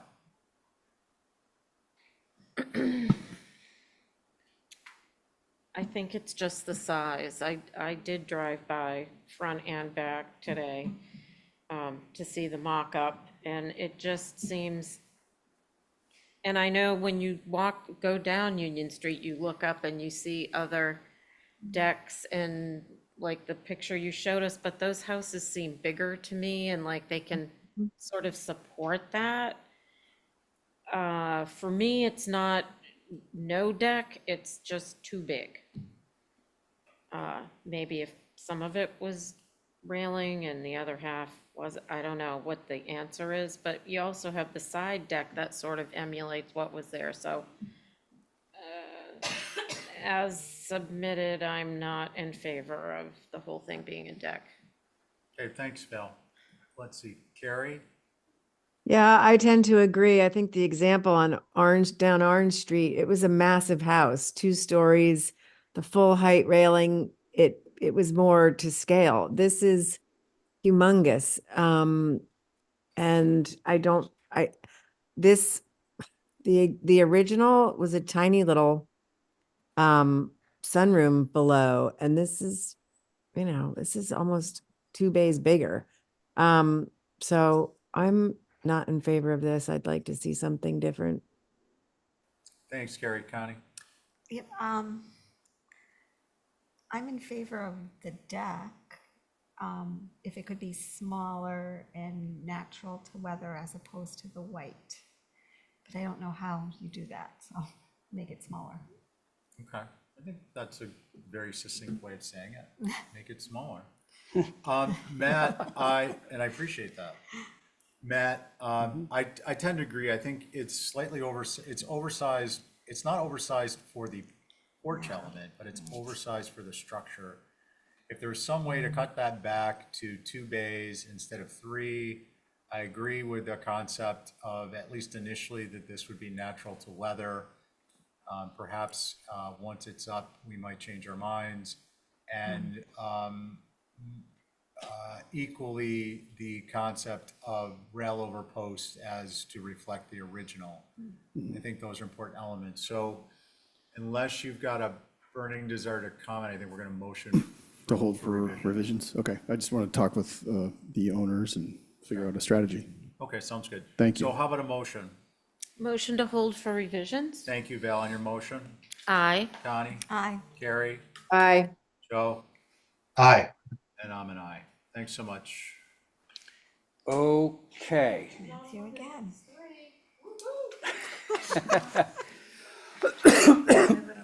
I'll find a way of getting you back for that. 60 Winoma. Myself, Stephen, Abby, Diane, Connie. Okay, Matthew, hit it. All right, thank you, Mr. Chair. So you've, the commission has actually seen this once before. Just to orient you in terms of where it is, its location. It's not in a very heavily traveled way. And this is an existing structure that we're renovating. There's an existing adjacent garage, which we've picked up and brought closer to the existing house slightly and connected it via basically, not necessarily a breezeway. The board's comments at the last previous meeting were focused specifically on the west elevation, that connector piece. And there's a number of reasons why we need to do that. But we've omitted the glass and in lieu of that have some barn doors so that it's not such a predominant feature. We also did shift it back a couple of feet, so it's not as proud as it was previously. We also changed the proportion of the roof walk. I think some of the comments were that it was narrow and disproportionate to the overall front primary gable. We also omitted, we had a flush shed dormer. It's actually not shown in the previous submission drawing, but we did have a small shed dormer that was flush. And I think you, Mr. Chair, had mentioned that it just felt like it was really jammed in there. So we've just omitted it completely, and it looked a little blank without a window, so we just added a small accent window. We've also, we had some ganged windows on the second floor gable end that I think Diane had mentioned, so we've kind of pulled those two apart. In order to balance that portion of the massing, we did add 2 smaller windows flanking that existing 1-story bay, so that is an existing bay. That is the majority of the changes on the west. There was discussion about the depth of the second floor decks. This is an upside down house or living spaces on the second floor. And so we are trying to capture some deck space in the backside. And we've done it in a way which I think is very conducive to the existing massing. I also think that the rear decks really won't be visible. I don't know where you're going to see them from, just because there's no really publicly traveled way. And if there is from a great distance, you can't see the first floor at all. So it's our hope that we can keep those as laid out. With that, look forward to comments from the board, Mr. Chair. Thank you. Okay, Matthew, thanks. All right, board members, who's ever ready to go.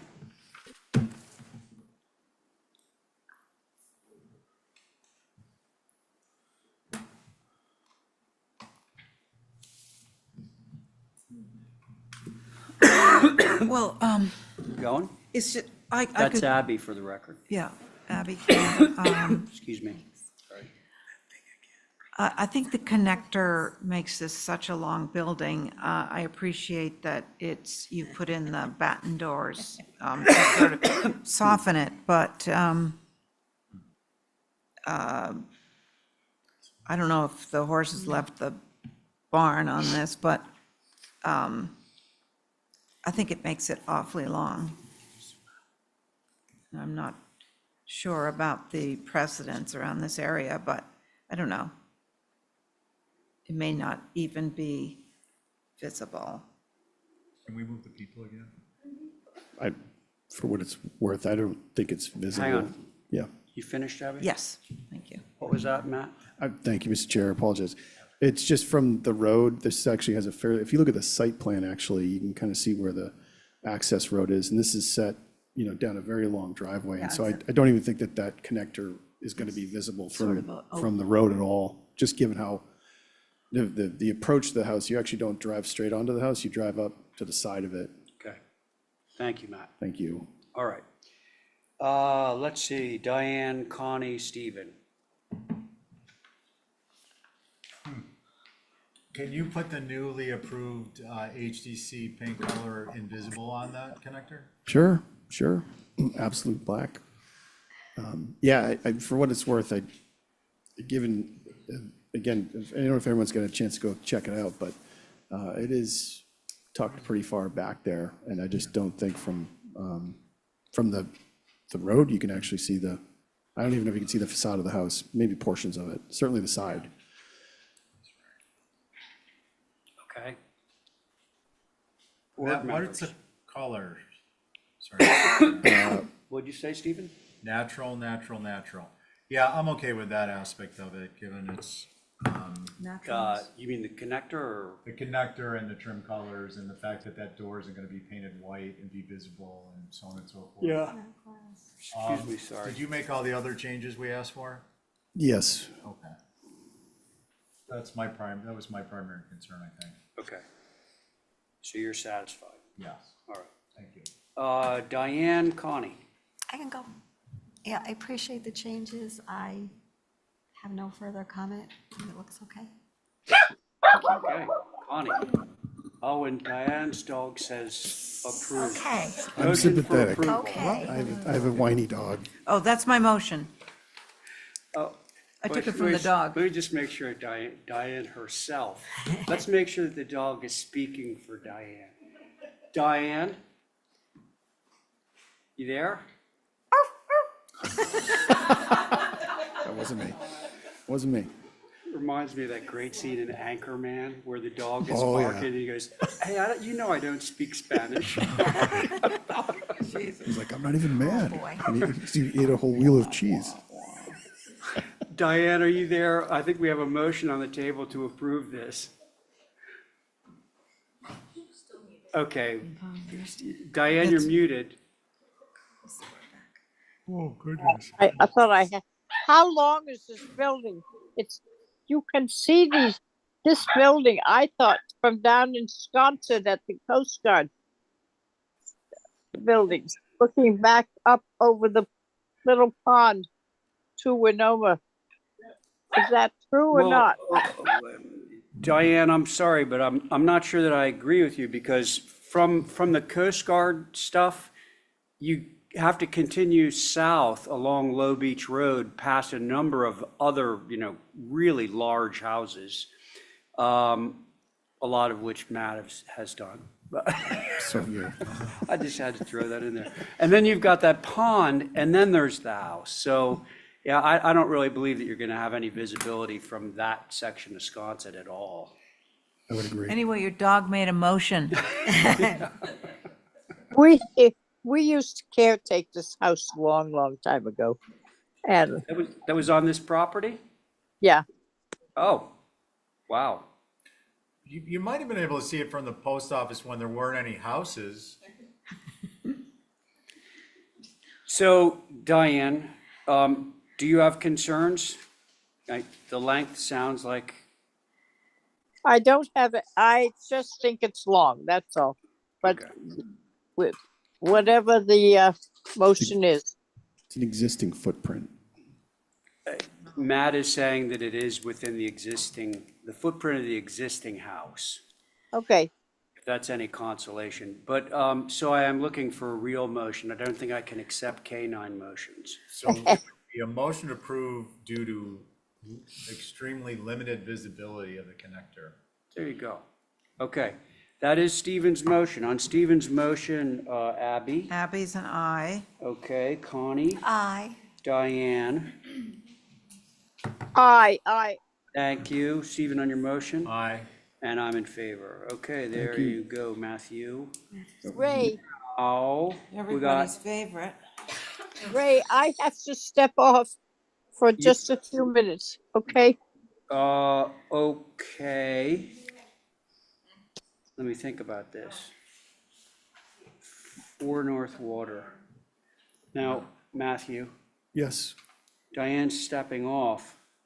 Do you want to move forward with a 4-person board, or do you want to wait? Given there's no meeting next week. There's what? Given there's no meeting next week, I was, Hoping to get an approval? well, just in the interest of keeping it moving forward, I think I'm comfortable with a 4-person board, Mr. Chair. All right, well, let's move forward. I like the changes. Okay, so let's just get clear for the record. So Diane has stepped off. So that means that the board sitting on this right at the moment is Abby, Joe Paul, Carrie Thornwell, and myself. All right, and Abby says that she likes, well, should we allow Matt to? What about Holly? Or anybody? Well, yeah. Anybody yeah, else? Okay. Matt, do you want to Yes. just briefly? Yes, so we've made changes per the board's comments. Most of the changes revolved around the front portico, which we've gone to we previously had a hip roof, which I think the board was split on, and so we've gone with just a flat roof. We have referenced classic Greek entablatures to make sure that we had the proportions correct. We made the fenestration changes per your request. We've also changed the color scheme to gray clapboard. We've addressed first floor window sizes and dimensions. We also changed the gable end window. We previously had a double hung, and there was a suggestion of the board to try a half round, which we've done. And I think that's the majority of the changes, Mr. Chair. Thank you. Matt, thanks. Holly? Thank you, Mr. Chair. So this infill next to the individually significant Obed Longhouse.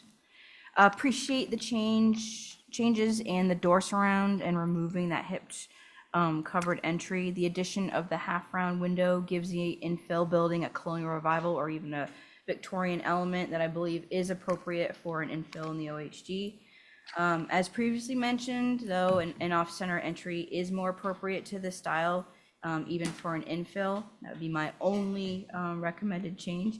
The 6/6 windows, I think also would be better, but appreciate the changes thus far on this infill. Thank you. Okay, Holly, thank you. Mickey? Yeah, once again, it's mostly about the center entryway. I concur with Holly about the making it off-center would make it fit in with the neighborhood. There's no other center entry buildings in that area. And there are not too many in town, in fact. So it would be a simple architectural change to shift it to the side. It's what we would recommend. Even the fact that there's a covering over it is very unusual. Any kind of roof covering, it doesn't exist in that area at all. So you're kind of creating a new product here. And the front door itself, it seems like that could also, it doesn't seem to relate to the style of the building, but sort of 1/1 panel door, or 2-panel door. So that's it. Thank you. Mickey, thank you. All right, board members. Darn, I kind of liked it. You like the design? Yeah, I think it's, I don't know, I think it looks like a little gem, and I think that, that when you look at the rest of the street, I think this measures up. And I think the half round, I don't know if the half round looks a little too big because of the red around it, or whether Yeah. it's proportionally correct, but I was gonna make the same. you were, okay, so I couldn't tell because it might be an optical illusion or something, but I thought, yeah. No, I like the symmetry. I was wondering, on those windows on either side of the front door, do they seem a little dropped down? Or is something a little bit, Through you, Mr. Chair. So what we did is increase the size of them. So, doing, research, a lot of first floor window sizes were larger than the second floor. Now, we didn't want to arbitrarily just change the overall width and height dimension. We utilized the same consistent glass size. So instead of just making the first floor windows like just larger 6/6s, we kept the same proportional glass size that's found on the second floor and made them larger. yeah, I Thank don't you. necessarily want to speak for Abby, but yeah, go ahead. I think What- you know what I meant. she's talking about the head of the windows with respect to the frontispiece of the door, and it just seems like they're kind of sagging. Like It's not the size of the window, it's the Gotcha. fact, it's how high the head of the window The is. header height. Yeah, We're happy to raise it if that's going to be helpful. Well, I just want it to be, like right. Yeah. What it, like structurally would be. It just looks like they're a little bit dropped, but anyway, otherwise, I think it's. okay, Abby, great, thank you. Carrie, Joe, I mean, I'll go. My first reaction was, this is funny, the clouds are distracting. But the streetscape is super helpful. And I think that I've been going back and forth on the entryway. And when I see the streetscape, I feel like the center entryway feels appropriate. I mean, I don't think that there are rules necessarily that need to be dogmatically followed, and this structure is slightly narrower than the structure to the left, and it's significantly narrower than the structure to the right, and both of those structures have the off-center entry, which I don't know, I feel like the center entry works on this structure. I also think that I think the only option, if you were going to put it on the side, would probably be this thing would have to shift to the right. And then you've got three structures with entryways that are all in exactly the same location. And that feels a little repetitive to me. So I guess that's the long way of saying that I like this as revised, and I support the application as drawn. okay, Joe, thank you very much. Carrie, your turn.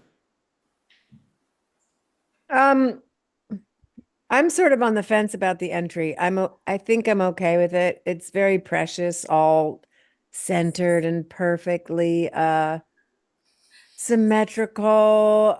I don't know. I've always thought that seems sort of static, all the perfect symmetry, but the kickback on the back of the building helps defer that. So I did have the same feeling that Abby did about the half round. It just seemed a little large, but yeah, I'm sort of here nor there. Thanks. That's it. Okay, Carrie, thank you. So I totally agree with Abby on the half round. Not only should it not be wider than the window below it, it should arguably be a little narrower than the window below, which is probably about 2'9".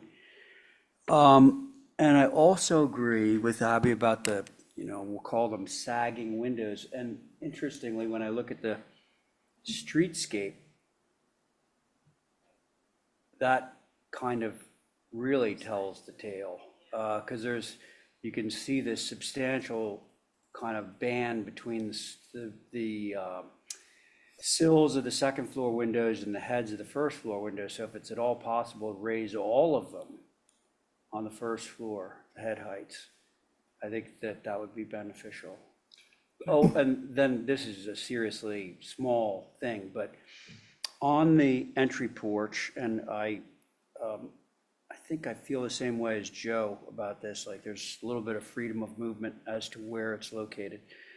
The fact that you have like these piers underneath of the columns, instead of just having the board and go straight across, is making that feel extremely vertical.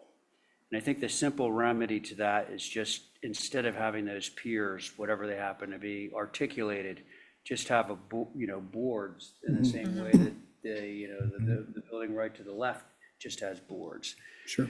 So that's all I have to say. So, Mr. Chair, we're happy to make all those revisions. We can reduce the half round to the dimension you suggested. We can omit the pilasters on the supporting deck and then raise the first floor windows, I'm guessing somewhere in the range of 4 to 6 inches. Yeah, 6 inches, I think would be good. Yeah. How, does somebody want to, That could be my motion, okay. Matt. All right, so this is going to be an Exhibit A motion. And the Exhibit A motion is going to be to reduce the half-round window on the front elevation to be less wide than the double-hung window below it. Raise the first floor heads, window heads, to raise them 6 inches, and don't have any, what should we call them, piers underneath of the columns on the entry porch. That's Abby's Yes. motion. Yes, it is. All right, so on Abby's motion, Carrie, Aye. I can do it. okay, Carrie's an aye, Joseph Paul,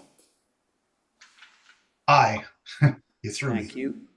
Abby Camp, I'm an aye. and I'm in favor. All right, so that motion. Thank you all very much. I carries. really appreciate all your All right, time and thanks. consideration. Thank you. Thanks, Matt. Okay, now or? I'm back. Okay, great. Do we have Joe Topham? It's you, okay? I'm back. Rick. Okay, very good, because you're on this one. Okay, so 103 Washington, Linda's repping.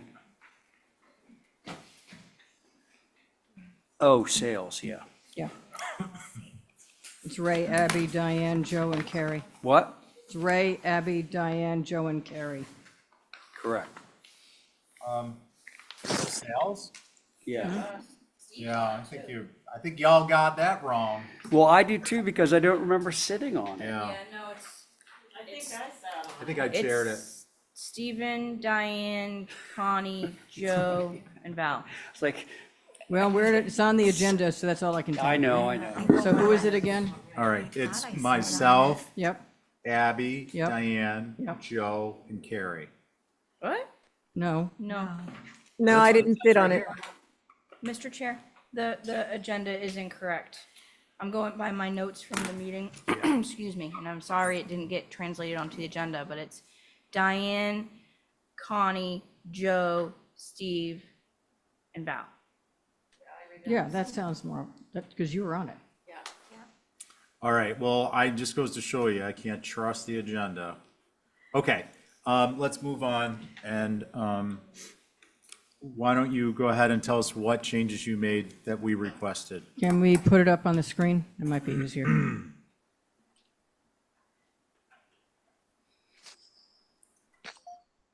There were only a couple of things you guys wanted to change and see it.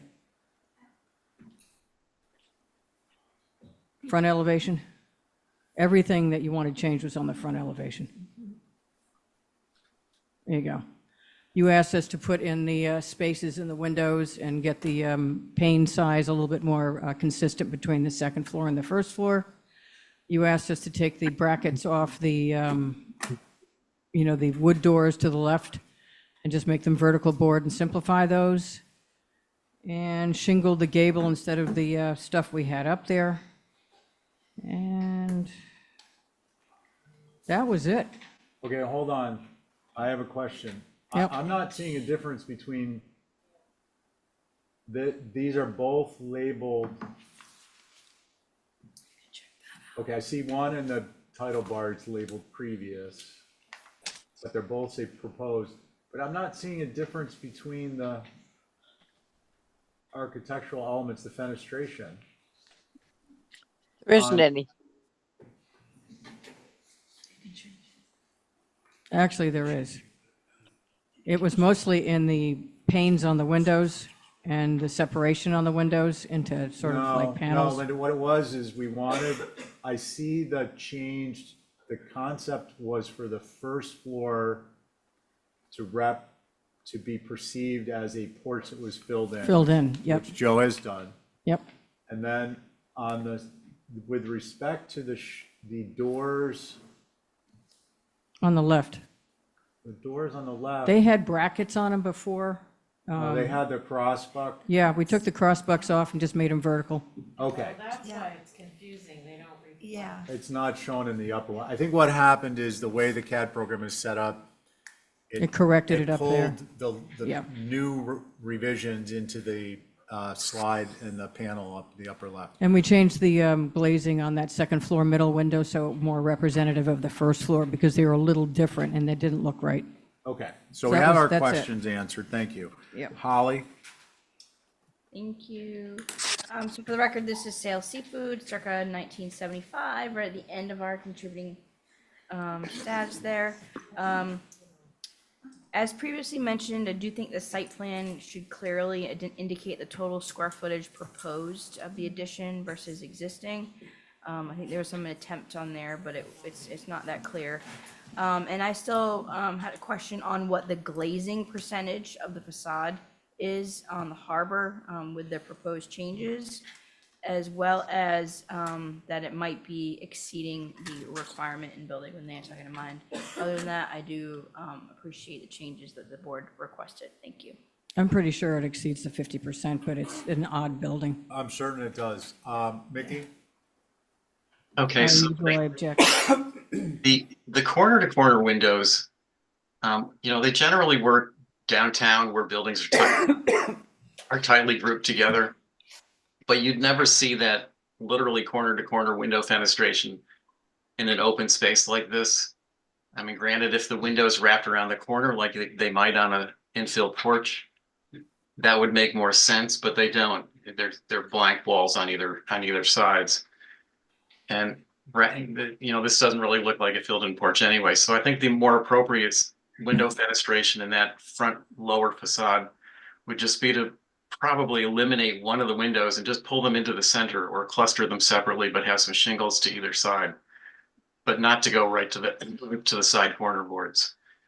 The large, whatever you want to call window door above, is highly unusual. You won't, I mean, I researched in the NHA archives for warehouse type buildings or any large buildings in the waterfront wharf area, and you won't find anything, you won't find an opening that size, let alone an opening with French doors behind it. The biggest one I could find is down by the Four Winds gift shop building. It's old, but it's just a single small, single panel board and batten, sort of a barn door up there. So I think that's a really unusual opening fenestration size with massive French doors behind it. This never existed. I think you need to be a little bit, more true to historical features, historical types buildings in that area. The only thing that really is visible on these old buildings are double hung windows on the second floors. That's all I could really see in any of the buildings in the archives. And to just finish up, the roof walk is not appropriate on an industrial building in this area. It's just not, you don't see any roof walks on the waterfront in the old photographs in the archives. Thank you. May I remind the board that we fixed the stuff that the board itself was concerned with. Thank you, Mickey and Linda. Okay, let's see. Again, it's me, Diane, Connie, Joe, and Val. Val? Sure. I actually didn't have a problem with it the other way, so I appreciate the changes. I would nix the roof walk, but aside from that, it's just such an improvement over what's there. And the big metal box next, I sort of consider this an industrial area, so I think the anomalies as they exist are okay. It's not a residence. Thank you, Val. I'll Connie? go. Oh, I got Connie on this one. Yeah, I agree with Val. I appreciate the changes. It's such a vast improvement. I don't really have any other comments. Okay, thanks, Thank you. Diane. Yeah, this should not be a roof walk. This is a business.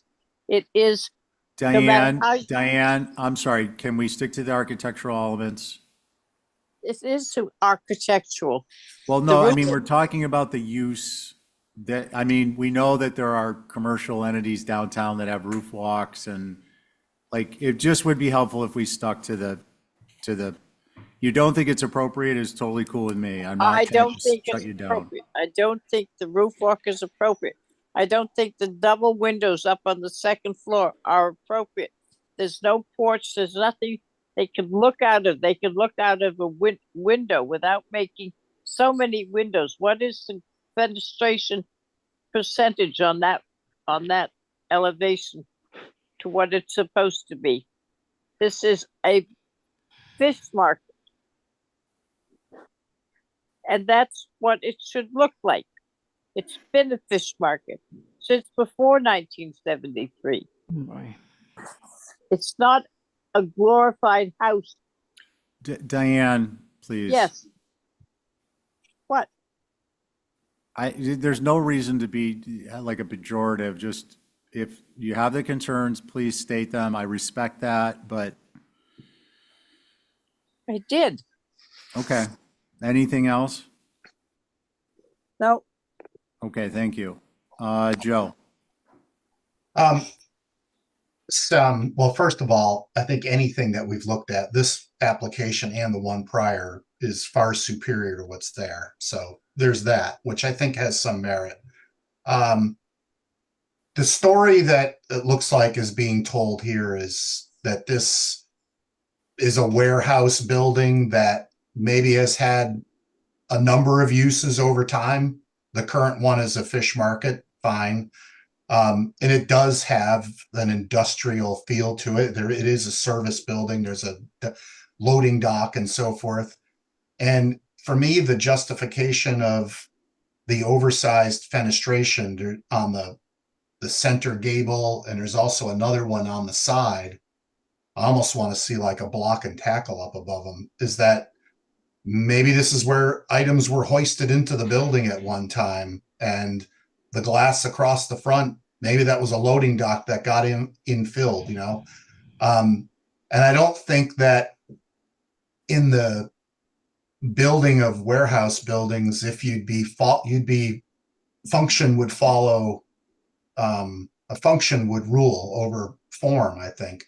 So I think that the eclectic nature of this structure works, and I think it's being greatly improved. Whether or not you'd see a roof walk up there, I could go either way. For me, it falls in the category of an eclectic element on a warehouse building that's been revitalized. I actually think it is going to help to ground this area and give the area more of a sense of place. And I want to go into this building. So those are my comments. A majority of the buildings down Thanks, there Joe. have roof walks. Okay. So we've got Connie. I think that just leaves me. Yep. So where I am with this is very much along the lines of what Joe had to say. I'll note the old mill used to have a door that was half as wide as the width of the mill. It's coming back. Where these doors are, less than a third of the width of the second story. Are they atypical? There's absolutely no question about it. I agree. You probably won't find them in the historical record, but you will find similarities in the historical record with respect to doors that are utilitarian on the second floor that have been infilled And I think this fits the bill. And again, I'll point anyone who'd like to reference the old mill second story door.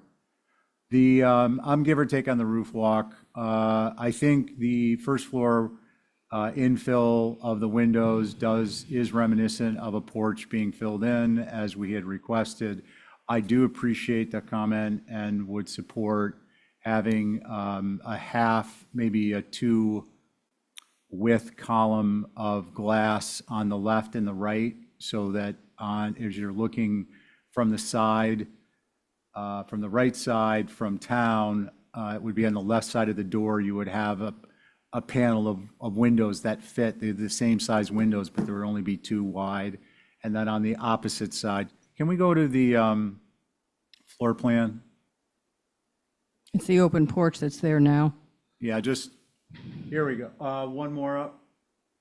Yeah, so here and here. This is all windows.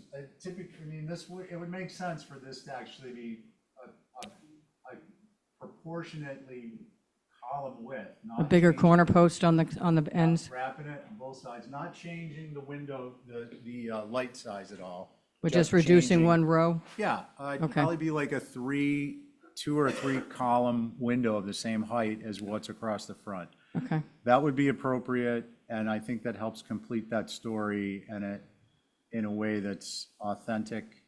And those are my comments. And we do have an apartment on the second floor, so we'd like to keep the visibility, because since they redid the shipyard, we can't see over the top of it anymore. Yeah, okay. Does anyone feel comfortable with an Exhibit A, or would we like to? what I would can we do like to that through staff with Holly. No, you're not going to write it. Yeah, no. Yeah, no. Can I ask a question? Guys, hey, let's rein it in a second. Go ahead, Joe. I have a question, Steve, regarding what you just went through. By the way, I support this idea that Mickey mentioned of wrapping the windows around the corner, and I'm bringing it up because I just want a clarification. You're not talking about adjusting the fenestration on the east elevation at all. We're just talking about wrapping a similar window around the corner that would essentially abut those doors that are there, so that you have the sense that the porch wrapped the corner and we're not just dealing with a 2-dimensional facade on the east. Is that right? Correct. And described differently, you basically took one of those windows and you cut it down to fit. One of the windows on the east On each end, right? would be cut down to fit on the north and the south. Yeah. Width-wise, not height-wise. Okay. Joe, if you do your little mumbo Joe, are jumbo you on your comfortable with Exhibit an A. Exhibit A? Yeah. He sends them to us. Linda, please, let us do our thing. They're great. I am, but I mean, nobody has made a motion yet, and it sounded like there were many people that were against the roof walk. So No, I'm going to get to that. I'm going to get to that point. At this point, I'm just trying to ascertain, are you game for an Exhibit A if we get to that point? Yes. Okay. So on the consolidation, in terms of consensus, I just like to get an idea. So we've got, it's Diane, Connie, Joe, Val, and Val, where were you on the roof walk? I could leave it Okay. And leave it as in off. off. Okay. Connie? Yeah, I can go either way. Okay. Joe, you were okay with it? I was okay with it. Diane, you were a leave it off? Amongst other concerns. If I can get 3 on, I'm great. Okay. I'm either way. So who wants to make a motion? Joe can make the motion. He's got the Exhibit A. Okay, I would make a motion to approve as revised with windows on the north and south that would continue the fenestration rhythm established on the east elevation per Exhibit A. And Joe, that'll have a column type nature to the right between the window and the door on each side? That's correct. Okay. And With the okay, roof great. walk? So that's Joe's motion, is to wrap the windows. That'll be an Exhibit A. Okay. And on your motion, Joe? Aye. Val? Aye. Connie? Diane? She's still muted. Diane, you're still muted. Is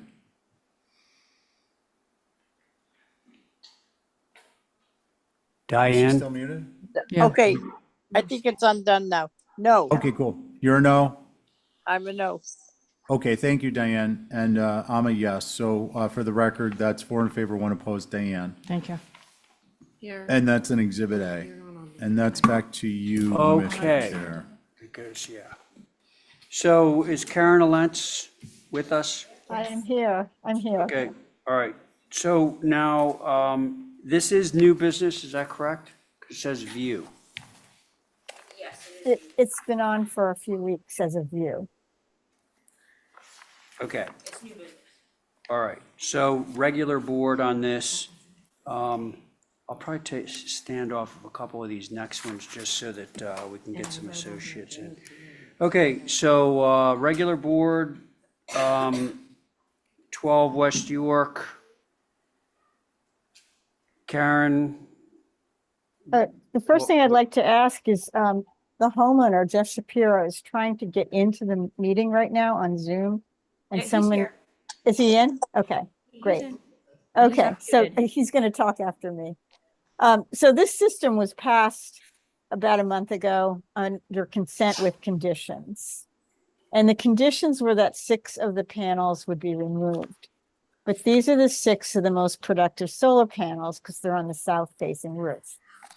So Jeff would like to keep these panels. So he's now offering to plant an evergreen hedge on the edge of the property that would block the view of the panels as it grows. A lot of the view is blocked right now by the tree that's there. Okay, so you see that that's the new house behind that tree on the right-hand photo. And the hedge would be on the edge of the driveway towards, well, between the tree and the house. And let's see if you can look at the overhead shot on the GIS. So yeah, right there. Oh, there. So, so that GIS map is actually the previous house that burnt down, I think, and he put, his house is now on the north line.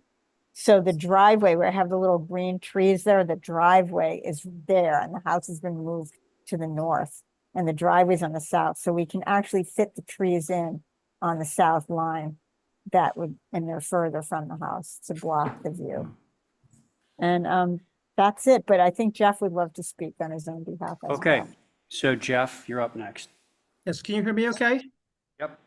Great. So first of all, the HTC back in July approved this house in one meeting, which I'm very thankful for. In addition, with 0 changes.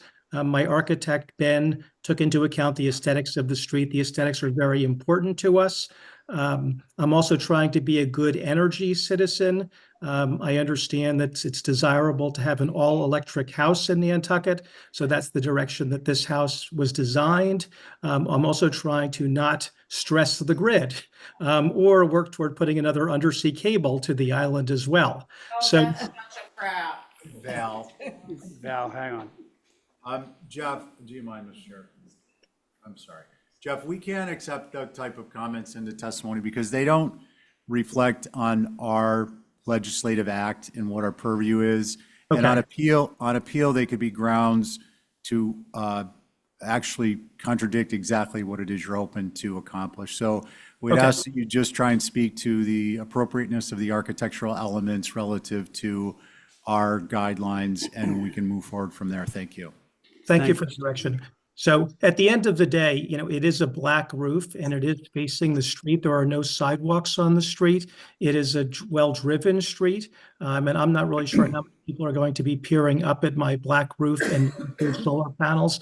But of my greater concern is that on the main house, I'm losing 25% of the efficiency of my system. So while it might be a small aesthetic change to the street in terms of looking up and seeing those panels, it's a major change to my solar system. And that's why I'm making this effort to come back. I'm appreciative of the HDC's approval of the rest of the system, but a 25% reduction is pretty major when I'm trying to power the whole house and use the solar system to its maximum efficiency. So those are really all of my points, is trying to create a good energy system on my house and recreate it, getting panels back in a direction that is of paramount importance to me, Okay. and hopefully minimal for the street. Okay, thank you.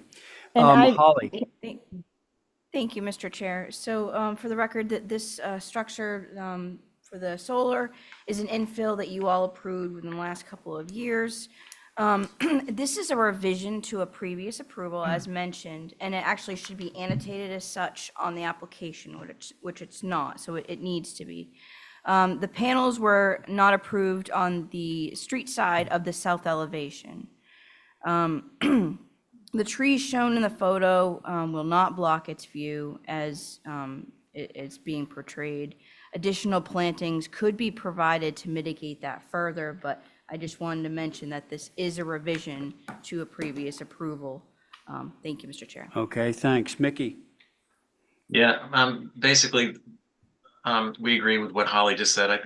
We think it's going to be visible. I'm not sure that a hedge, or I'm not sure where you'd plant trees that would screen it from the road. That's it. Thank you. Okay, thanks. Board members, regular board. I'll go. I have a question before we start. All right, Stephen has a question. Through you, Mr. Chair. Karen, as I recall, the secondary structure was approved with roof panels, correct? The secondary structure was the cottage? Is that what you're asking? Yeah, I don't know that it's permitted as a cottage. Is that permitted as a separate dwelling? Are you talking about, I'm not sure what you're talking about. I'm talking about sorry. there's a secondary structure on the site, Yes, and that has panels on it, correct? Yes, Roof panels that's- were approved? Okay, Yes. thank you. Okay, I just wanted to get clarification on that from my Okay, memory. so Val, I think you wanted to go? Yeah, I didn't sit on this before, but I did go by this today prior to the meeting, and this is a very visible roof plane, and that is probably the reason why this was approved minus those panels.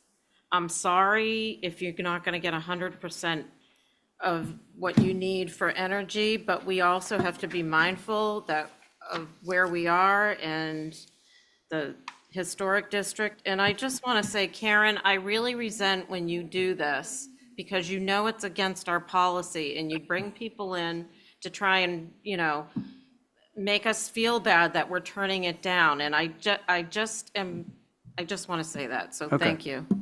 Is that it, Val? Yes. Thank you. Who's I'll next? go. Can I go? Diane. Yep, Diane. Yes. This was not approved at the left-hand side thing because, as Val said, these are our rules. And whether somebody wants to do whatever, if they don't fit into the rules, then that's it. And I think that Karen has to listen to us. We're trying to work for everybody to get as much as they can. And the tree that's there is not going to work. If they were thinking of putting trees in, and they would have to be tall trees because there's nothing to stop the view, then they would have to be 20 feet tall to begin with. Can't put in a 2-foot tree and say, 10 years from now, it will block the view. It has to be 20 feet tall to block the view now. So I would not approve the new request. Thank you. Diane, thank you. Let's see. Abby, Stephen? Go ahead, I'll clean up. Speaker. Right now? Well, I just think that solar panels in the historic district are on the front of the house are just, it's asking too much. We have the guidelines, and let's just stick with them. Okay, Abby, thank you. Stephen? Sure. Okay, so from the top, the panels as proposed present a series of disjointed lines Bless you. Thanks. A series of disjointed lines which contrast with the roofline valleys. This is a distraction. It's a visual pollution. It's something that calls attention of the eye because of the lack of consistency, number one. Number two, screening of structures in the historic district, I think, is something that should be not incentivized. In fact, it should be disincentivized. It's akin to screening pools. And if we're starting to screen off areas of these historic homes, we lose what is the essential character of Nantucket in our quote-unquote urban area, which is the visual appreciation and availability, and from that appreciation of the space that is from the road, which is public, to the home, which is private, which is the semi-private space, which is a human scale element. Otherwise, what we have is a bunch of alleyways with a bunch of trees next to them. Number three, our rules are adopted, enhanced versions of those that are published by the Interior Secretary, or I'm sorry, the Secretary of the Interior with respect to solar. I'll also note that we are probably one of the most, as historic districts, we offer the most latitude in approvals, as given the work done by the WPI students and their research, both with respect to the number of panels approved and the locations. And finally, this is a shared, well, actually not finally, as our Commissioner Emeritus, John McLaughlin, used to tell us, roofs are an essential characteristic of the Nantucket experience. And I think we need to keep that in mind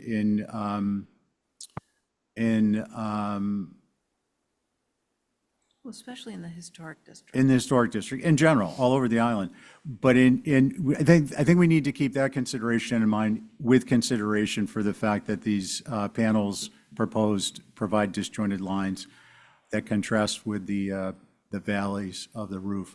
Lastly, this is a shared responsibility. There is more to, we all want to save the polar bears, small children, puppies, kittens, and everyone else in the world. But there's a shared responsibility with respect to the essential character of the historic landmark and its buildings, which really comprise the essential nature of that.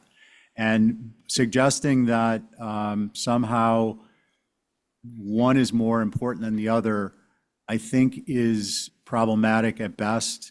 And the Historic District Commission on this particular application and many, many, many other applications has, I believe, performed its shared responsibility by, one, providing guidelines that are actually maybe more lenient than the national standard, and two, then allowing those installations to be implemented. So those are my those are my comments. Thanks, Mr. Chair.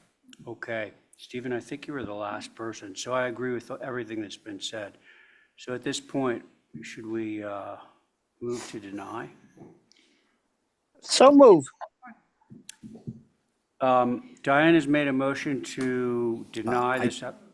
Yeah, I think we need to have a rationale, because this is most certainly going to be an appeal, which I presume was designed. We're not going to appeal this, don't worry. You can. Okay, well, I think we need to be, I think we still need to. I would suggest that we, if we're going to deny, we deny based upon the rationale that I established in my points, which I can document for the record and add to the COA. Okay.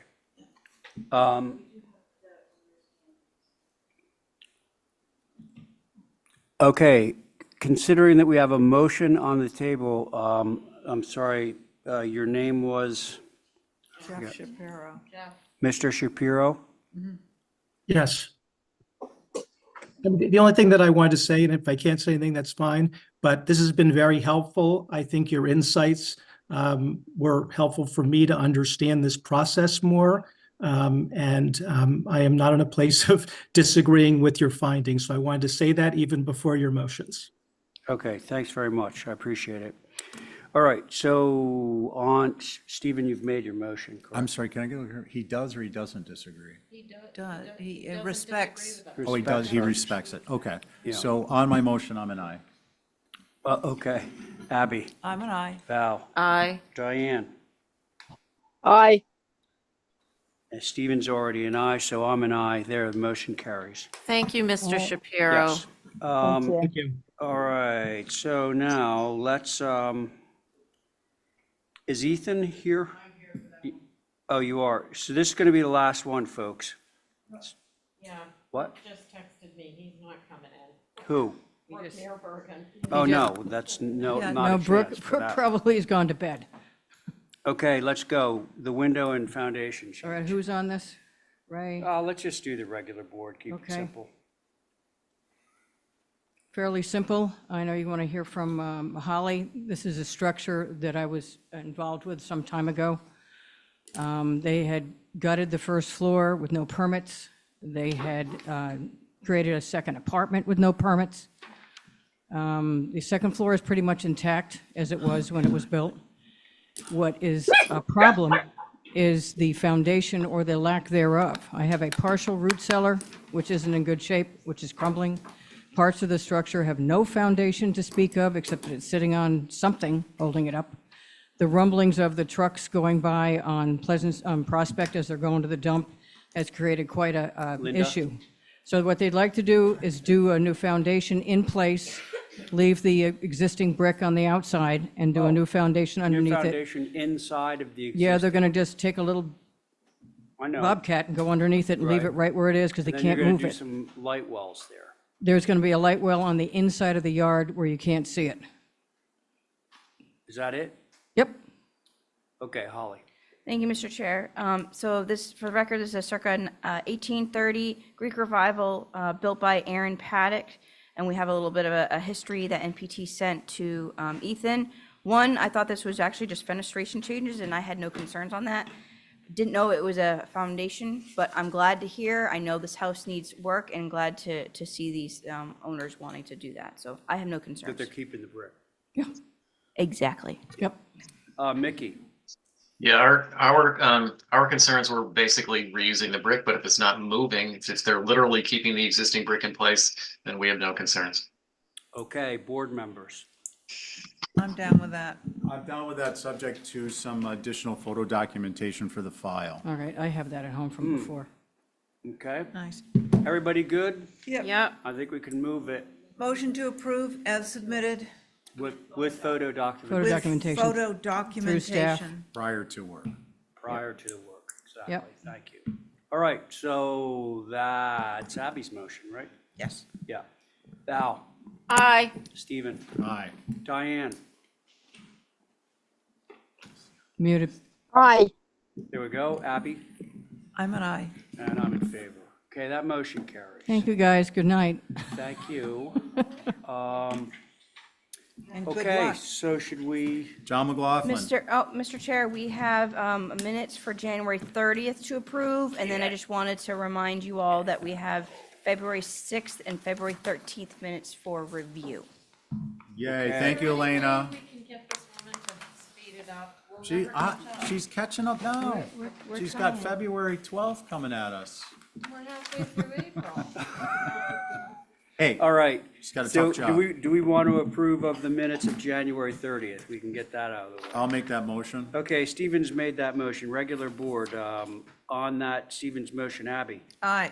Val, I guess aye. Diane, Aye. And I just wanted to say that the new person taking the notes is very precise. Really, really good. oh, thank Thank you. Okay, and Stephen on your motion. Abstain. And Stephen's abstaining, and I'm in favor. That's 4 in favor, 1 abstention. And Mr. McLaughlin, if you are there, watching out. I make- Up. Mr. John has just McLaughlin made the makes motion the to motion. adjourn. All right, so on that motion, Abby, I'm an aye. Val, Aye. Stephen, John, Aye.